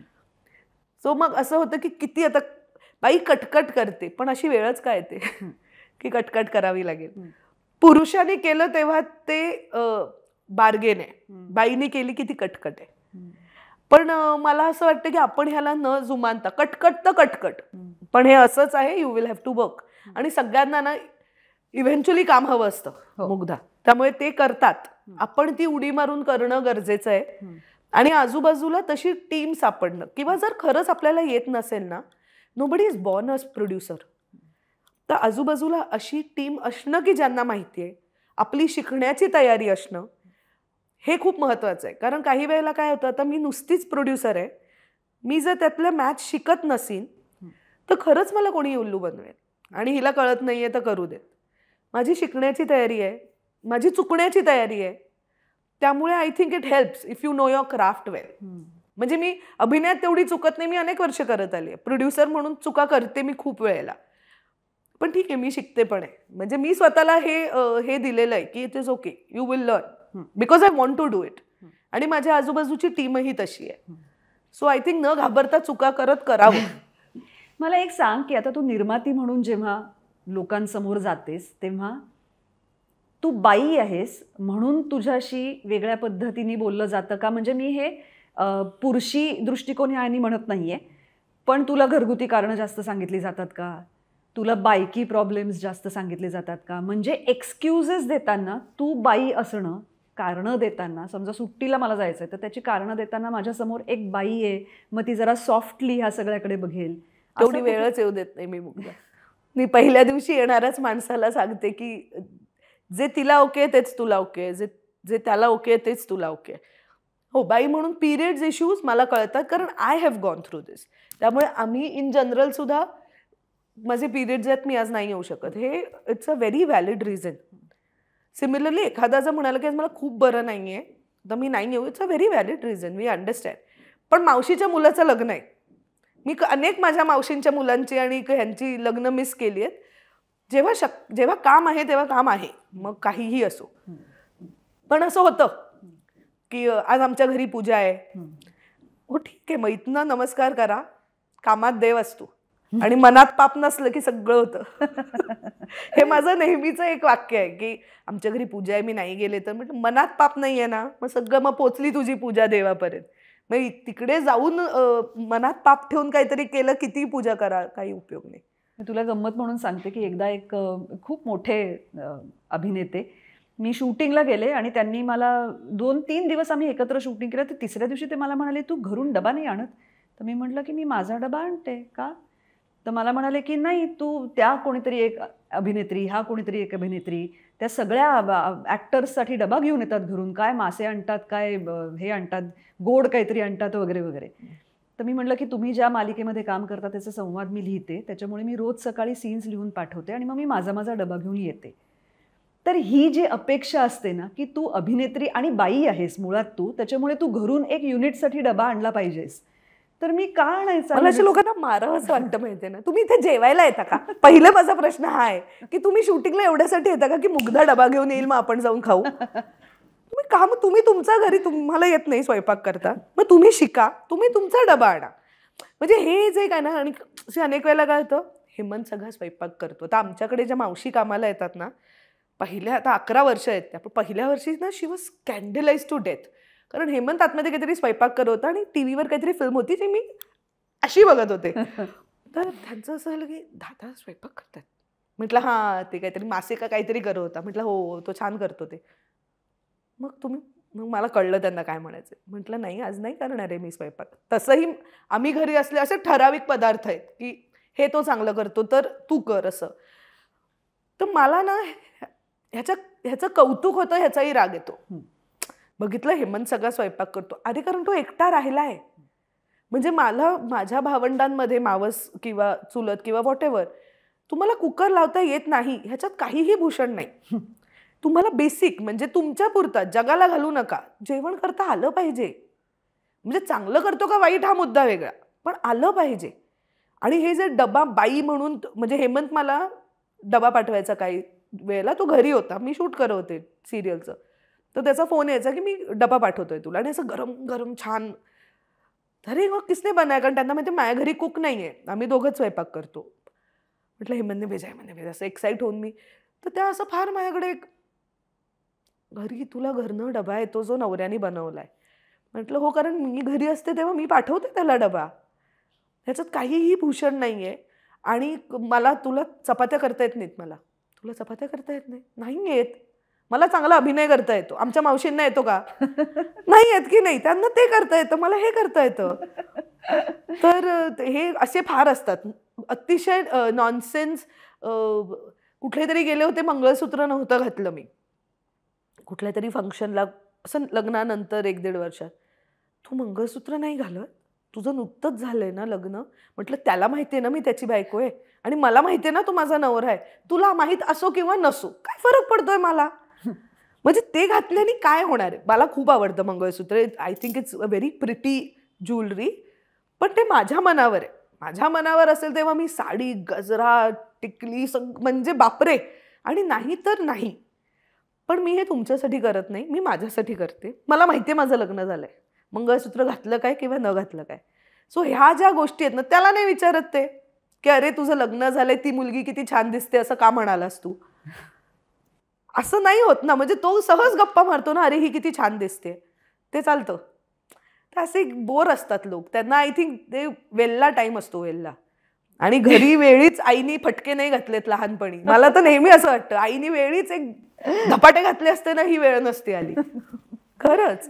मला सांग, तुला पूर्वीपासून तू आता काम करत असताना आपल्या पुरुष सहकाऱ्यांना जास्त पैसे मिळतात, आपल्याला कमी मिळतात, हा अनुभव तुला कदाचित आलाही असेल अनेकदा. आज जेव्हा तू निर्माती असतेस तेव्हा तू असा विचार करतेस का? नाही, मी नट म्हणजे हा कलाकार, ह्याला किती पैसे द्यायचे तेवढाच विचार करते. मग ते त्या हिरोपेक्षा जास्त आहेत का कमी का हा मी विचार हा म्हणजे ह्याचं मला कधी लॉजिकच कळलेलं नाही आहे. खरं सांगायचं तर मी कधी विचारलंच नाही की माझ्या को ॲक्टरला किती पैसे मिळालेत, कारण मला किती हवेत हे माझं ठरलंय. मग ते त्याच्यापेक्षा जास्त आहेत कमी आहे, मग तो 1 लाख घेतोय आणि मी 1,000, हॅज नेव्हर मॅटर्ड टू मी, कारण मला 1,000 हवेत. तर मला माझे पैसे द्या, त्याला किती पण पैसे द्या, आय डोंट केअर. पण असं होतं, असं निश्चित होतं, पण माझ्या प्रोडक्शनमध्ये तर नक्कीच नाही. म्हणजे हे काही कारण नाही असू शकत. तुमचा work experience, what are you bringing to the table, तुझा रोल किती मोठा छोटा लहान आहे, आणि मला किती परवडणार आहे. ॲक्च्युली मला एवढ्या ह्याच्यात फिल्म करायचे, मला किती परवडणार आहे ॲक्टर्सना पैसे द्यायला. ह्याच्या व्यतिरिक्त मेल किंवा फिमेल ह्याच्यावर पैसे तर नाहीच. म्हणजे पण मतांवर फरक पडतो. म्हणजे मी तुला गंमत म्हणून सांगते, एक माझं निरीक्षण म्हणून असं आपण म्हणूया की जेव्हा हे मधल्या काळात मराठी चित्रपटांना मिळणारी थिएटर्स वगैरे या संदर्भात बरीच चर्चा सुरू होती. मला वाटतं सनीच्या बाबतीत असं होत होतं, आणि ह्याविषयी बरेच ठिकाणी हेमंत चं बोलणं छापून यायचं, हेमंतच्या मुलाखती यायच्या. मी कधीच तुझी कोणी मुलाखत घेतलेली बघितली नाही. हो. तुझं कोणी मत विचारलेलं बघितलं नाही. हो, नाही विचारलंय. हो, नाहीच विचारलंय. पण त्यांनी कधीच मला विचारलं नाही की तुझं काय मत आहे. ऑल्सो हे पण तेवढंच खरं आहे की हेमंत जास्त वोकल आहे माझ्यापेक्षा सोशल मीडियावर, अबाउट सोशल, पॉलिटिकल सगळ्याच गोष्टींच्या बाबतीत. मी नाही आहे तेवढी. म्हणजे मी फक्त इंस्टाग्रामवर आहे. आणि पण मला नाही विचारलं. आणि मला मी सांगू का, मला त्याचं दुःख नाही झालं, पण मला असं वाटलं की you didn't want to know my point of view. पण आता आम्हाला हवाय. हां, म्हणजे मला थिएटर्सबद्दल ना नेहमी असं वाटतं की सनीच्या वेळेला हो माझे सगळे थिएटर्स गेलेत, फिल्म काढली, ह्याचं वाईट वाटलं नाही का, खूप वाटलं. पण एकीकडे मला असं पण वाटलं की त्याला लोक जात आहेत दृश्यम 2ला जास्त. मराठीला एक सर्टन लेवलचं थिएटर मिळायलाच पाहिजे ह्या मताची मी नक्की आहे. कारण आपण महाराष्ट्रात आहोत. आत्ता जर मराठीला मिळालं नाही, आणि इतर सर्व भाषांपेक्षा हे मी सतत म्हणत आली आहे की मराठीला जेवढं कॉम्पिटिशन आहे ना हिंदीची, तेवढे दुसऱ्या कुठल्याच भाषेला नाही आहे. कारण ते इथेच होतं सगळं, महाराष्ट्रात होतं. म्हणजे इथेच आपल्याला शाहरुख खानचा बंगला दिसतो आणि इथेच आपल्याला भरत जाधवचं पण घर माहिती आहे. कळलंच होतं. Competition is here only. आपल्याला जितकं म्हणजे हे लोकांना म्हणणं खूप सोपं आहे की साऊथमधल्या लोकांना कसं बॉलिवूडचं काही पडलेलं नाही. नाही, कारण कसं असेल, कारण त्यांचं आपापसात चाललंय ना, त्यांच्या लोकांना ॲक्सेस त्यांच्याकडे आहे. सो आपली कॉम्पिटिशन हिंदीशी खूप जास्त आहे. सो थिएटर्स मिळण्याच्या बाबतीत ऑफकोर्स वाईट वाटतं मला. आणि मला हे नक्की माहिती आहे की मराठीला सर्टन थिएटर्स किंवा आल्यावरती किमान एक आठवडा हा मराठी सिनेमाला मिळालाच पाहिजे. मला कळतं की एका आठवड्यात पण बुकिंग नसेल, म्हणजे ह्या फ्रायडेला फिल्म रिलीज झाली आहे आणि नेक्स्ट येणाऱ्या सॅटर्डे संडेपर्यंत नसेल, तर तुम्ही फिल्म काढा. You can't take a film out in 2 days. कारण मराठी सिनेमा ऑल्सो आपण हे पण बघायला पाहिजे, मराठी सिनेमा हा फार क्वचित ना मुग्धा पहिल्या फ्रायडे सॅटर्डेला लागतो. कारण आपल्याकडे लागतो म्हणजे लोकांपर्यंत पोहोचतो, लोकांना आवडतो, हिट होतो, बघितला जातो.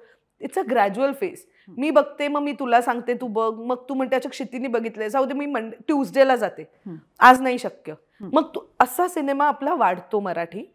तो फ्रायडे सॅटर्डे संडे नाही चालला म्हणून मंडेला काढून टाकणं is not right for any film.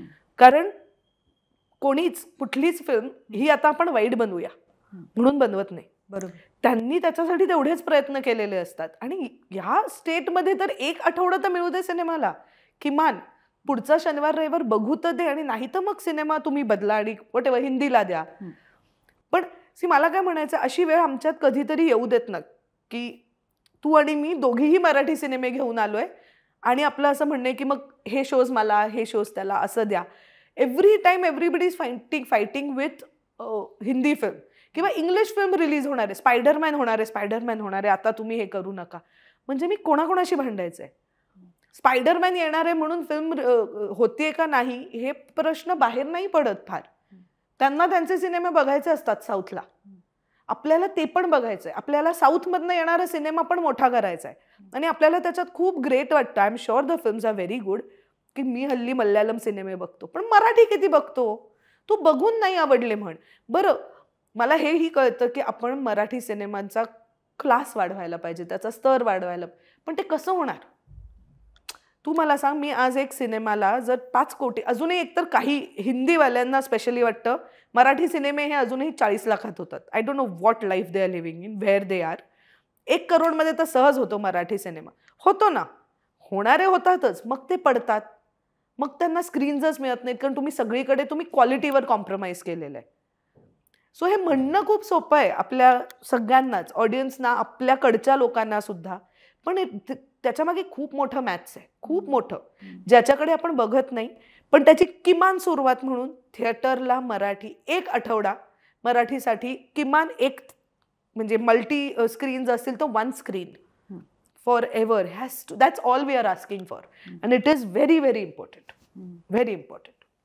पण मला सांग क्षिती, की ह्या मराठी फिल्म निर्मात्यांच्या बाबतीत एक असा आरोप केला जातो की ते ठराविक चौकटीच्या बाहेर जाऊ शकत नाहीत किंवा त्यांची जाण्याची इच्छा नसते, त्यांना रिस्क घ्यायची नसते विषयांच्या बाबतीत, किंवा आता सबसिडी मिळत असल्यामुळे बहुतेकांना परदेशी जाऊन लंडनमध्ये जाऊन शूटिंग करायचं असतं. तर खरंच तू जेव्हा एखादा मराठी सिनेमा करायचा ठरवतेस किंवा त्याची निर्मिती करायची ठरवतेस तेव्हा अशा प्रकारे बेतलेला सिनेमाच तू करतेस का? म्हणजे सबसिडी असेल तर बाहेर जायचं अशा किंवा विषयाच्या दृष्टीने जो सेफ असेल? नाही, मला असं नाही वाटत. एकतर असं होतं मराठीत, म्हणजे विषयाच्या बाबतीत असं नाही मला वाटत. I think we are more experimental. आपली सांगण्याची पद्धत वेगळी आहे, पण आपल्याकडे होतात experiment when it comes to film, म्हणजे विषय म्हणून. आणि मला हा आरोप म्हणजे दोन्ही बाजूनी आहे. मला ना तो आरोप फारसा कधी कळलेला नाहीये की परदेशी जाऊन शूट करतात कारण सबसिडी मिळते. मग का नकोय माझ्या 4 करोडच्या फिल्म, माझ्या जर सिनेमाची गरज आहे. म्हणजे आता मी 3 सिनेमे केलेत युकेत, झिम्मा, सनी आणि झिम्मा 2. ह्यातलं मला तुम्ही हे सांगा की हा सिनेमा गोव्याला झाला असता. बरं, गोव्याला करून सुद्धा मला जर तो सिनेमा 5 करोडमध्येच करायचा आहे, त्याच्याऐवजी मी एक असं लोकेशन दाखवते जे मी कधी पाहिलेलं नाहीये. त्याचे मला वर त्याचं गव्हर्नमेंट 1 करोड देणार आहे. सो मला जिथे 5 करोड घालायचे त्याच्याऐवजी 4 करोड घालून होणार आहे. म्हणजे उद्या जाऊन माझ्या रिकव्हरीची जेव्हा वेळ, म्हणजे माझे जे 1 करोड वाचतात ते मी प्रमोशनला घालणार आहे. मग मी जर 1 करोडचंच प्रमोशन करू शकणार होते कारण पैसे कमी आहेत, आता मी 2 करोडचं करू शकणार आहे. मग तो लोकांपर्यंत जास्त पोहोचणार आहे, मग तो लोक जास्त जाऊन बघणार आहेत, मग त्याचं कदाचित मला रिकव्हरी तेवढी होणार आहे. तर ह्याच्यात काय प्रॉब्लेम आहे हेच मला कळलेलं नाही. म्हणजे असं आहे का की आपल्याला छान गोष्टी बघायला, जे छान दिसतंय तिथे ते बघायला आवडत नाही. मला तो प्रॉब्लेम आहे की लंडनमध्ये शूट जाऊन करून म्हणतोय आम्ही हे सातारा आहे, जेव्हा साताराची फिल्म असते, जशी पुढची फिल्म आहे माझी ती रूरल म्हणजे टाउन बेस्ड आहे, तर ती या भागात शूट होणार आहे. तो प्रॉब्लेम आहे. जर ते लंडन किंवा लंडन असं नाही कुठलंही वेगळं, यश चोप्राला तर कोणी नाही विचारलं तुम्ही स्वित्झर्लंडमध्ये जाऊन गाणी करता, बिकॉज ते अप्रोचेबल नाही आहे. इकडे बसून, आणि फॉरगेट अबाउट लोक, खरं सांगू तर लोक हे म्हणत नाहीच, इंडस्ट्रीतलेच लोक हे म्हणतात. तर मला त्याच्या मागची 2 कारणं वाटतात. एक तर तिकडे जाऊन शूट करणं कठीण आहे, ते तुम्हाला येत नाही, because it's a lot of effort, खूप कष्ट आहेत. म्हणजे नुसतं जाऊन नाही होत. ती सबसिडी मिळायला मुग्धा त्यांचे 25 पॉइंटर्स आहेत, त्या सगळ्याला तुम्ही फिट बसावं लागतं, तुमची फिल्म, तुमचे कॅरेक्टर्स, तर ते शक्य आहे. एवढ्या लोकांना बाहेर घेऊन जाऊन मॅनेज करणं it's a difficult task. People who are doing it are already taking a risk by doing it. हे कळतं मला. तिकडे जाऊन सातारा दाखवलं, तिकडे जाऊन एका छोट्याशा घरात शूट केलं, मग लंडनला का गेलात? पण तरीही माझं म्हणणं आहे की सबसिडी मिळाली तर कोणाला त्रास आहे? त्यांचं गव्हर्नमेंट देतंय ना, मला छान दिसतंय ना, माझी COP कमी होते ना, तर I don't see what the problem is. आणि ज्यांना येत नाही त्यांना इट इज सार ग्रेप्स. तुम्हाला करता येत नाहीये म्हणून प्रॉब्लेम आहे असं माझं ठाम मत आहे. नक्कीच ह्या बाबतीत. पण सेफ नाही खेळत आपण, पण थोडंसं बजेटमध्ये करावं लागतं. माझ्या मनात खूप आहे की ॲक्च्युली झिम्मा 2 ना 10 करोडमध्ये करते, पण मी जर माझ्या मागे एखादा स्टुडिओ नसेल तर मी कुठून आणू एवढे पैसे, आणि ते मी रिकवर कसे करू? म्हणजे जर झिम्मा चालला नसता तर मी घरातले सगळे पैसे टाकले होते, बरोबर, ते मी रिकवर कसे करणार आहे? नाहीतर. बरं, अनफॉर्च्युनेटली झिम्माच्या वेळेला पण मला एका OTTने सांगितलं होतं, माझ्या फिल्मची COP 4 होती सगळं मिळून. मला असं सांगितलं आम्ही तुम्हाला 30 लाख रुपये देऊ कारण OTTवर मराठी तर कोणी बघतच नाही. आता ह्याला काय कराल? म्हणजे मला गंमत वाटली की त्यांनी मला विचारलंही नाही तुमचं COP काय आहे, मोठं OTT प्लॅटफॉर्म, आम्ही तुम्हाला 30 लाख देऊ कारण मराठी नाही बघत. म्हणजे OTTवर महाराष्ट्रात सुद्धा त्यांच्याकडे ते जे काही असतं साऊथचे सिनेमा बघतात, सो त्यांना आम्ही जास्त देतो पैसे. आणि मग मी Amazon प्राईमवर आता जिथे झिम्मा आहे तिकडे मी ती फिल्म टाकली आणि मी ती पेपर व्ह्यू टाकली, तर त्याच्यात मला जास्त पैसे मिळाले. आणि त्याच्यात पैसे मिळाले म्हणून मी सनी करू शकले. एखादा प्रोड्युसर आज नाही मिळाले पैसे तर कुठून आणणार आहे पुढचे करायला? तर हे मॅथ्स लोकांना माहीत नसल्यामुळे आपण बोलतो, पण ठीक आहे, त्यांना ते माहीत असण्याची गरजही नाही. पण इंडस्ट्रीतल्या लोकांना माहीत असायला हवं, आणि तरीही ते बोलतात तर मला की वाटते त्यांची. इंडस्ट्रीतल्या लोकांविषयी तू म्हणतेस त्यावरनं मला असा तुला विचारावासा वाटतो प्रश्न की एकूण इंडस्ट्रीमध्ये आपल्या मागे बोलणारे लोक खूप असतात. हेमंत दिग्दर्शक आहे, जेव्हा त्याच्या दिग्दर्शनाविषयी बोललं जातं तेव्हा तुला बायको म्हणून काय वाटतं आणि तुला निर्माती म्हणून काय वाटतं? म्हणजे उद्या समजा एखादी फिल्म तू करायची ठरवलीस आणि तुला असं वाटलं की ह्याच्यासाठी दिग्दर्शक म्हणून मला हेमंत नाही योग्य वाटत आहे, मला दुसरा कोणीतरी वाटतोय, तर हा निर्णय तू स्वतंत्रपणे घेशील का? हो. म्हणजे मला ॲक्च्युली वेब स्पेसमध्ये एक थ्रिलर करायचं आहे. माझ्या खूप दिवस ते डोक्यात आहे की आपण काहीतरी थ्रिलर स्पेसमध्ये करूया किंवा मर्डर मिस्ट्री स्पेसमध्ये. आणि ते जर करायची वेळ आली तर मी नक्की हेमंतला नाही विचारणार आहे ते. आणि कंपनी आमच्या दोघांची आहे. म्हणजे पार्टनरशिपमध्ये हो माझे स्टेक्स जास्त आहेत, पण इट इज आवर कंपनी. आणि त्या कंपनीचं भलं होण्यासाठी जर हेमंतनी एखादं प्रोजेक्ट न करणं त्याच्या ह्याच्यात असेल तर डेफिनेटली येस. कारण जितकं मला माहिती आहे अबाउट मिस्ट्रीज किंवा मी वाचते तेवढं हेमंतचा कल नाही त्या बाजूला. बघायला आवडत असेल पण त्याला ते करण्यात तेवढी मजा नाही आहे. सो डेफिनेटली तो ते नाही करणार. आणि बायको म्हणून पण आणि निर्माती म्हणून पण मला हेमंतचं दिग्दर्शक म्हणून एक अत्यंत आवडणारी गोष्ट ही आहे की त्याची दुसरी फिल्म ही नेहमी पहिल्या फिल्मपेक्षा चांगली आहे in terms of his craft. जे मला असं वाटतं की खूप महत्त्वाचं आहे. म्हणजे चूक बरोबर is a completely different story. आणि हे माझं बायको आणि निर्माती दोन्ही म्हणून मत आहे की सनी हा टेक्निकली झिम्मापेक्षा चांगली झालेली फिल्म आहे. झिम्मा 2 ही सनीपेक्षा बेटर टेक्निकल गोष्टींमध्ये की हां ह्या इकडे ना मागच्या वेळेला हे गडबड झाली होती, या वेळेला सुधारली आहे. तर माझं म्हणणं आहे ॲज लॉंग एज ग्राफ वरचा आहे आय एम व्हेरी हॅपी. म्हणजे आता मला सगळं येतं आहे म्हणून तेच करणं किंवा the day he stops listening to people, I think तो शेवट असतो कोणाचाही कुठल्याही या गोष्टींबाबतीत. कारण एक तर त्याला आमच्या नशिबाने आमचे मित्रपरिवार एवढा स्ट्रॉंग आहे की जी खोटी ओपिनियन्स देत नाहीत. मीच मुळात खोटं ओपिनियन त्याला देत नाही if I don't like something. मी खूप ऑनेस्ट ओपिनियन देते कारण ते त्या सिनेमासाठी चाललं आहे. म्हणजे तुला छान वाटावं म्हणून आपण ही फिल्म नाही करत आहोत ना. सो ऑनेस्ट ओपिनियन मिळत असल्यामुळे प्रोग्रेसकडे भर आहे आमचा. आणि I think which he is doing. He is still a good listener, he is still a team player which is also very very important. So as a producer I am way happier. बायको म्हणून मला असं कधीतरी होतं take a break, थांब ना यार, पण नाही, निर्माती म्हणून मी फारच खुश आहे. हे जे तुमचं अंडरस्टँडिंग आहे त्याचं मला असं वाटतं जरी हे हल्ली खूप मोठ्या प्रमाणावर होत असलं तरी सुद्धा तू लग्नानंतर तुझं नाव बदललेलं नाहीस, म्हणजे आडनाव बदललेलं नाहीस, हे तिथपासून आहे. हो, म्हणजे म्हणजे दिस वॉज नॉट इवन, ह्याच्यावर डिस्कशनही नव्हतं कधी, म्हणजे काही चान्सच नव्हता. पण देर आर पीपल अजूनही जे माझ्या नावापुढे स्वतःच्या मनाने, मला एक लेटर आलं होतं एकदा घरच्या ॲड्रेसवर, क्षिती ढोमे अशा नावाने. मी ते परत पाठवलं. अशा नावाची बाई इथे राहत नाही. सो मला माहित नाही काय होतं तेही. तुम्ही म्हटलं हे क्षिती ढोमेला आहे, मी ती व्यक्ती नव्हे, त्यामुळे हे परत तुम्ही न्या, मला माहित नाही हे कोणाचं आहे. मग आलं परत एक क्षिती जोग नावाने, जे मी घेतलं. ते माझं नाव आहे आणि मला अजिबात मी नवऱ्याचं नाव लावणार नाही असे काही मला त्याच्यात प्रॉब्लेम्स नाही आहेत. पण ते माझं नाव आहे. आता नाव कसं बदलणार मी? म्हणजे असं होऊच नाही शकत ना. म्हणजे मला त्याच्यात काही लॉजिकच कधी कळलेलं नाही की आता मी ते नाव का घ्यायचं आहे. I don't shy away from saying की मी हेमंत ढोमेची बायको आहे, अजिबात नाही. अनेक वेळेला मला लोक मिसेस ढोमे असं म्हणतात. I am very okay with that. I am very okay. Mr Dhome, Mrs Dhome, no problem. त्याच्यात काही माझा फेमिनिझमचा झेंडा येत नाही. It is okay. काही लोकांना माहीत नसतं, त्यामुळे तुमच्या मिसेस नाही आल्या, फेअर एनफ, नो प्रॉब्लेम. पण ते माझं नाव नाही आहे. माझं नाव क्षिती अनंत जोग आहे. मी तेच लावते. माझ्याकडे सगळीकडे ते आहे. आमच्याकडे मध्ये कोणीतरी आलं होतं, त्यांनी असं मला विचारलं, तुमचं नाव काय? काहीतरी गव्हर्नमेंटचं काहीतरी करायला आले होते. म्हटलं क्षिती अनंत जोग. लग्न झालंय का तुमचं? हो. मिस्टरांचं नाव काय? हेमंत ढोमे. तर त्यांनी हेमंत जोग लिहिलं. म्हटलं अहो त्यांचं नाव हेमंत ढोमे आहे. अच्छा सॉरी हां, क्षिती ढोमे. म्हटलं अहो नाही.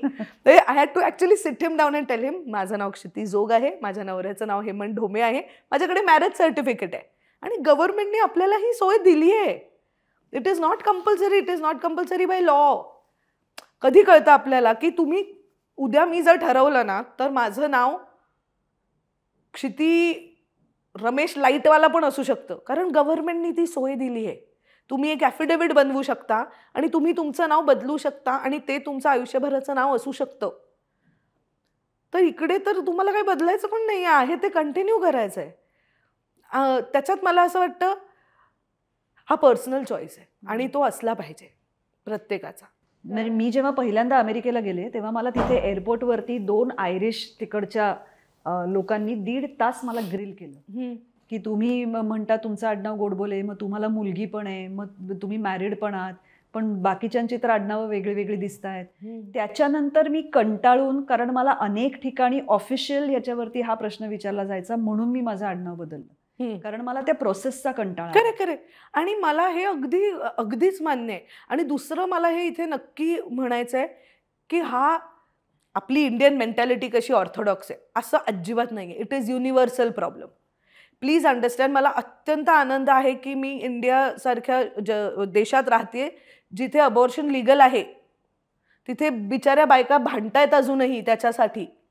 सो हे आपल्या गव्हर्नमेंटनी आपल्याला दिलेली सोय आहे की तुम्हाला नाही पाहिजे तुम्ही नका बदलू नाव, तुमचं आहे ते नाव कंटिन्यू राहू शकतं. ह्या मलाही होतो अनेक वेळेला प्रॉब्लेम की गव्हर्नमेंट ह्याच्यात जाताना. आता थोडासा फायदा होतो, ॲक्टर म्हणून ते तुम्हाला ओळखत असल्यामुळे दे बिलीव्ह युअर आयडेंटिटी की हां तुम्ही खरंच आहात त्या.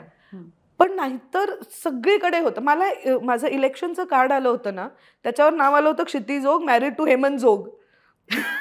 तर मी हेमंतला म्हटलं हेमंत तुझंच नाव बदललं. तो म्हणाला अरे यार. मग मला ते सगळं परत करावं लागलं because they don't understand that it is my choice. आणि ह्याच्यात दुसरं काही नाही. आणि माझं खरं सांगू का मी तुला, मला ना मी इन माय टीन्स ना मला नेहमी असं एक मोठं आडनाव हवं होतं. म्हणजे जहागीरदार, राजेश शिर्के, फार तर परांजपे किंवा असं काहीतरी असं मोठं भारत असतं नाव, मोठं नाव म्हणजे अल्फाबेटिकली मोठं. तर जर उद्या असं असतं ना हेमंतचं आडनाव असं करंदीकर वगैरे असं एक मोठं असतं ना काहीतरी, तर कदाचित मी विचारही केला असता. बिकॉज मला असं होतं क्षिती जोग संपलं आपलं नाव.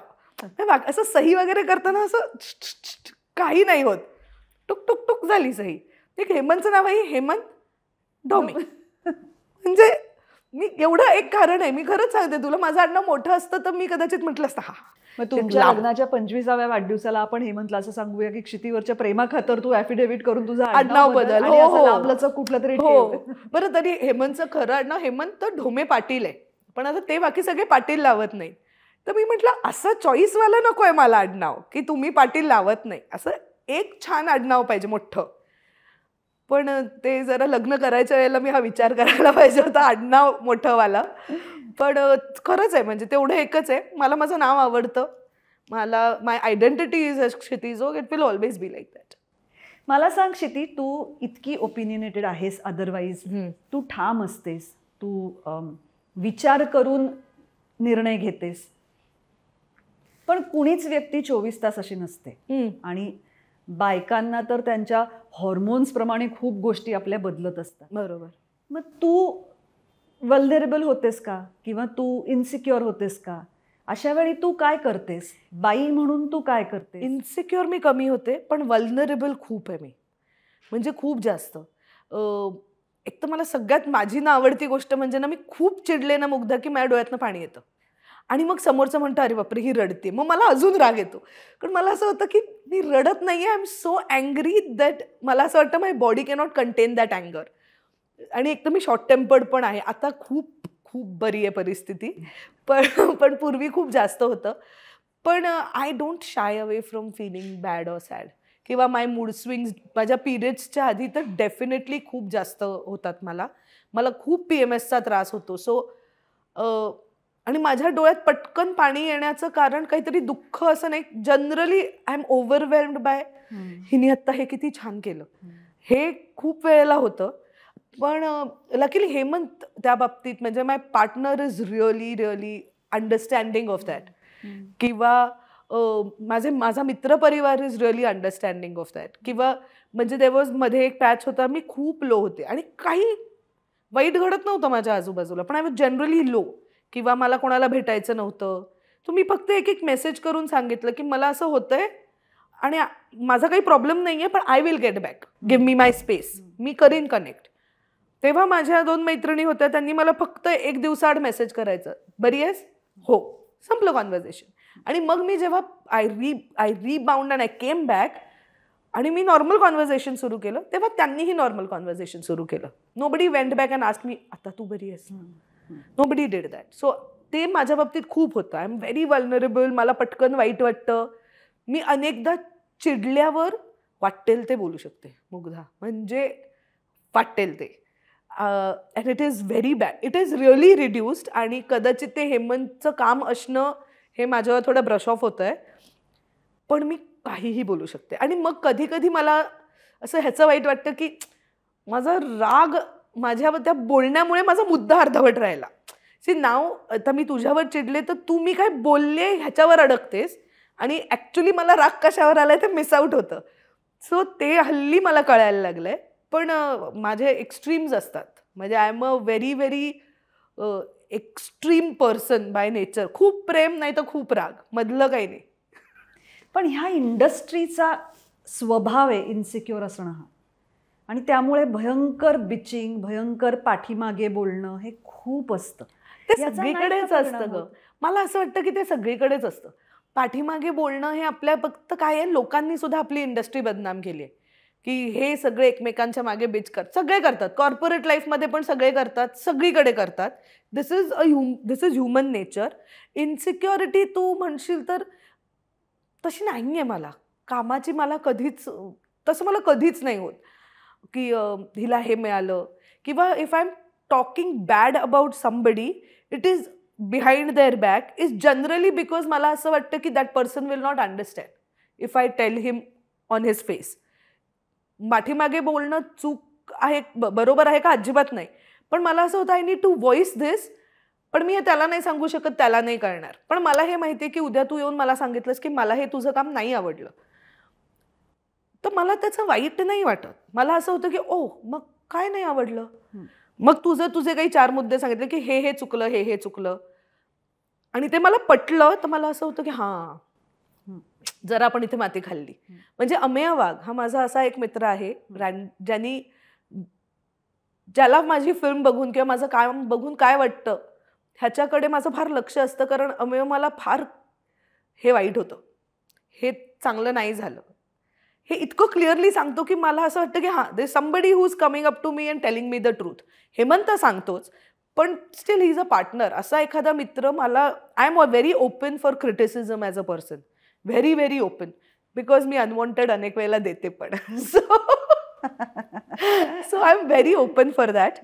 पण मला कामाचं कौतुक वाटतं. म्हणजे मुक्ता बर्वे स्टेजवर जे काम करते ती दैवी दिसते. म्हणजे ती स्टेजवर आली की मला असं होतं की कसंही हे काम करते यार. किंवा सई ताम्हणकर स्क्रीनवर तिचे जे डोळे वापरते, मला असं होतं बापरे कसं करत असेल. म्हणजे पण मला त्याच्यात इन्सिक्युरिटी कधी, मला खूप असं भारी वाटतं की असं करता आलं पाहिजे आपल्याला, पण इन्सिक्युरिटी नाही होत मला. तसं I am a very secured person.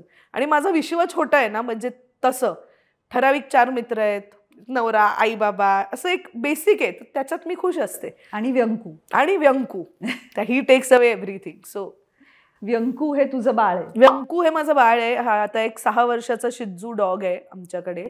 आणि त्याने अख्खं आयुष्य आमचं व्यापलंय. त्याच्यामुळे आमच्या घरात खूप भांडणं होतात, माझी आणि हेमंतची. त्याच्यामुळे आमच्या घरातलं प्रेम कमी झालंय, कारण आम्ही एकमेकांना मिठीही मारू शकत नाही घरात.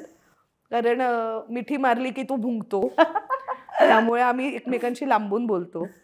कधी असं एक प्रेमाचं असतं मग ते लाडात येऊन आपण कधीतरी नवऱ्याशी बोलतो. एक तर आमच्याकडे तशीच वेळ कमी येते, पण जेव्हा कधी येते तेव्हा आपण असं बोललं की, आणि ते जर व्यंकूकडे बघून बोललं नाही तर व्यंकू असं करत एक एवढंसं कुत्रं पण असं करत येतं.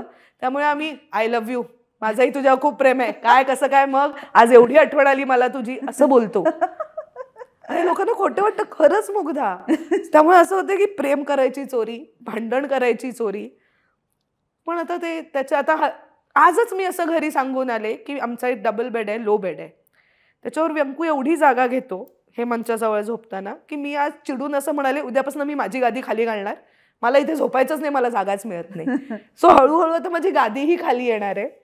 पण या दॅट इज इट. क्षिती, तू मगाशी बोलताना असं म्हणालीस की तू आता 40 वर्षाची आहेस, 41 वर्षाची आहेस. 41 वर्षाची स्त्री तू आहेस, तू एवढं काम केलेलं आहेस, तू अजूनही करते आहेस. मुलगी, बायको, व्यंकूची आई, निर्माती, एक युनिट अख्खं सांभाळणारी, अभिनेत्री म्हणून मोठमोठ्या लोकांसमोर जाणारी, जिथे खूप बुडबुडे असतात. नाही म्हटलं तरी सुद्धा जेव्हा तू खूप ग्लॅमरस फील्डमध्ये काम करत असतेस तेव्हा येणारा प्रत्येक माणूस त्याचा एक काहीतरी ऑरा घेऊन येत असतो. ह्या सगळ्यात एक परत हल्ली एक ॲडिशनल प्रेशर झालंय बायकांवर की तुम्ही सतत चांगलंच दिसलं पाहिजे, तुम्ही सतत तरुणच दिसलं पाहिजे, तुम्ही सतत स्वतःला मेंटेन केलं पाहिजे. म्हणजे तू म्हणालीस की हा फिजिकल सुद्धा अनेक गोष्टी त्याच्यामध्ये असतात वगैरे, पण हे प्रेशर आहे. म्हणजे 40s is the new 20s वगैरे. Why 40s is the new 40s. I was silly in 20s. I was getting there. I answered my question in 30s. I am happy in 40s. मला एवढंच म्हणायचं आहे की I don't shy away from my age. मला अजिबात मी 20 वर्षाची कशी दिसेल नाही दिसायचं आहे मला. इफ मी 40 वर्षाची दिसते फेअर इनफ. मेंटेन केलं पाहिजे का? हो. तुम्ही तुमच्या शरीराकडे लक्ष दिलं पाहिजे का? हो. त्याचं असणारं एक प्रेशर नाही बरोबर आहे, कारण आता 40 नंतर हॉर्मोनल चेंजेस एवढे होतात, सगळंच होतं. ह्याच्या मी एकदम फेवरमध्ये आहे. पण जसं की आपले माय 20s will never come back. माझी 40 पण नाही येणार आहे परत. मग मी 50ची होणार आहे. मग मी 40 कधी जगू? कारण मी 40 असताना मी 20 वर्षाची होण्यात बिझी होते. मग 60 वर्षाची असताना 40 वर्षाची दाखवण्यात बिझी होणार आणि 20 वर्षांनी मरणार अजून. म्हणजे मी 60 जगलेच नाही कधी. मला असं होतं की कधी जगणार आहे मी ही बाकीची वर्ष. किंवा proudly when am I going to say I am 40 years old. It is stupid. ज्यांना वयाने लहान दिसायचं आहे, एखाद्या रोलसाठी तुम्ही तो प्रयत्न करून लहान दिसणं किंवा दिसताय म्हणून एखाद्या रोलमध्ये कास्ट होणं is a different story all together, which is great. म्हणजे ही दिसत नाही 40 वर्षाची, ह्या रोलमध्ये दिसू शकते, फिट होऊ शकते, ग्रेट. अजिबात माझं हे म्हणणं नाही. पण ते दाखवतानाच तुम्ही म्हणताय मी 40 नाही, खरं तर 35च आहे. It is stupid. म्हणजे प्युअरली स्टुपिड वाटतं मला हे. म्हणजे ह्याचं तुम्हाला भारी वाटतं की शाहरुख खान आता 55चा होसून पण अशा मारामारी करतोय. माहिती आहे ना तुम्हाला त्याचं खरं एज. काही फरक पडलाय तुमच्या आयुष्यात? नाही पडलाय. करीना कपूर 41 वर्षाची आहे. इतकी सुंदर बाई अजूनही मी पाहिली नाही अनेक वर्षात. पण ती 41 आहे, आपल्याच डोक्यात आहे. आणि हे या क्षेत्रात नाही, इन जनरल पण आहे. अनेक बायकांचं मी पाहिलंय. त्यामुळे युथफुल स्किनचं फार फॅड आहे सध्या. youthful skin, but why? I am 40. I have my dark circles. I have my lines. I wear them very proudly. तुम्हाला नसेल आवडत माझ्याकडे बघायला तर तुम्ही बघू नका. म्हणजे 40 वर्षाची आई असेल जर आत्ता लोकांना आणि ती आई जर मिनीस्कर्ट घालून बाहेर पडली तर तुम्हाला प्रॉब्लेम आहे. कारण एक मिनिट, तू माझी आई आहेस का? ती मुलगी 8वी 9वी 10वीत असेल. पण 40 वर्षाच्या बाहेरच्या बाईने घातलं तर तुम्हाला तिचं कौतुक आहे. सो ह्याला ना काही अंत नाही. It's a never ending story. But I am very happy that I am 40 years old and I want to live my 40s like being in 40s. त्या चुका सुधारायच्या आहेत. आय वॉन्ट टू बिकम, सगळं मला 40शीतलं करायचं आहे. Very happy that way. मग आता तुझा आवडीचा रोल कुठला आहे, अभिनेत्री का निर्माती? नाही, अभिनेत्री ऑलवेज. हो हो हो ऑलवेज. बिकॉज एक अगदी खरं कारण सांगू, अभिनेत्री म्हणून बाकीचे प्रेशर्स नसतात ग. हो, कारण अभिनय करणं तुलनेने सोपं असतं, बाकी जबाबदाऱ्या कमी असतात. हो. आणि मी जेव्हा फक्त ऍक्टर होते, म्हणजे निर्माती झाले नव्हते ना, तेव्हा मला असं वाटायचं किती कामं करतो आम्ही ऍक्टर्स, इट्स सो डिफिकल्ट. आणि हे ते असं खूप वाटायचं मला. आणि माझे जे नॉन ऍक्टर फ्रेंड्स आहेत ना, जे बिहाइंड द कॅमेरा, ते ना नेहमी असं तुम्ही ऍक्टर्स यार राहू दे असं फार मला वागवायचं. मला राग यायचा खूप. आता मी जेव्हा निर्माती झाले ना तेव्हा मला असं होतं किती छान होतं. ऍक्टिंग करायची आपली आपली, फार तर नंतर डबिंग करायचं. डबिंगला आल्यावरती तोंड वर करून हे म्हणायचं की हा सीन जरा आपण असा केला असता ना तर बरं झालं असतं.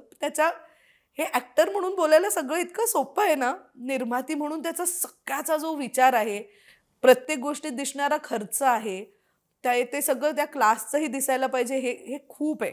सो ऍक्टर म्हणून मी जास्त रिलॅक्स्ड असते काम करताना. I am very happy and it's easier. It comes easily to me. त्यामुळे ऍक्टरच. म्हणजे निर्माती मला व्हायचंय, या स्टेजला यायचंय मला की मी हे सगळं इझिली करू शकीन. म्हणजे आणखीन 10 वर्षात आपण एक इंटरव्ह्यू केला तर मला हे म्हणायचंय की नाही निर्माती म्हणून आता मला मी सेट आहे, आता मला येतंय, पण आता तरी नाही येत. आपण दर 5 वर्षांनी म्हणजे तोपर्यंत तू कदाचित दिग्दर्शिकाही झाली असलीस तर. Fingers crossed. मला करायचंय पण अजून त्याच्या अभ्यासाला वेळ नाहीये. मला सांग, आता रॉकी और रानी की प्रेम कहाणी नंतर तुझ्याकडे प्रचंड ऑफर्स येत असतील. प्रचंड नाही येतात, पण पण त्याच्या टिपिकल आईच्या येत आहेत आणि मी ते टेलिव्हिजनमध्ये करतेच आहे. सो आणि रॉकी और रानीमध्ये पण फक्त आई नव्हती ती, there was one entire graph to that character. So ते फक्त आई येत असल्यामुळे मी ते घेत नाहीये आणि आत्ता तरी मी त्याला नाही म्हणू शकते. काही इंटरेस्टिंग असतं, म्हणजे फक्त आई नसून बरोबरीने if there is a character तर त्याला मी हो म्हणते. पण त्याहीपेक्षा आत्ता माझ्याच कंपनीची पुढची फिल्म फ्लोअरवर जाणार आहे, त्यामुळे त्याची गडबड आहे. सो त्याच्या त्यावेळेला मी जास्त लक्ष घालणार आहे असं ठरवलंय. सो हां, ते आहे. पण हिंदीत आता काय होतं, एकदम एकदम त्यांना नवीन आई मिळाल्यासारखं इसकी माँ उसकी माँ इसकी माँ. अरे हो थांबा, काहीतरी त्या कॅरेक्टरला अजून हवंय. नुसतीच I is not enough. So ते आहे. नाही, आणि आम्हाला तुला नुसतंच काहीतरी म्हणून बघायला नाही. हां, मला पण नाही करायचंय ते. तू खूप खरंच उत्तम अभिनेत्री आहेस आणि तू जे करू शकतेस ते खूप कमी लोक करू शकतात. त्यामुळे तू असेच उत्तमोत्तम रोल्स करावेस, तुझ्याकडे उत्तमोत्तम भूमिका याव्यात आणि तू उत्तमोत्तम चित्रपट निर्माण करावेस. थँक्यू. अशी आमची सगळ्यांची मनापासून सदिच्छा. वा वा. आणि पुन्हा एकदा थँक्यू व्हेरी मच. तू आलीस आणि खूप भरभरून बोललीस आणि खरं तर हे असं आपण कितीही वेळ बोलू शकतो पण आपल्याला कुठेतरी थांबणं गरजेचं आहे. करेक्ट. त्यामुळे थँक्यू व्हेरी मच. थँक्यू. नमस्कार, मी क्षिती जोग. वुमन की बात मध्ये आज तुम्ही मला ऐकणार आहात आणि असंच माझ्या बऱ्याचशा मैत्रिणी इथे येऊन गप्पा मारणार आहेत. त्या सगळ्यांना ऐकायचं असेल तर आरपारला सबस्क्राईब करा.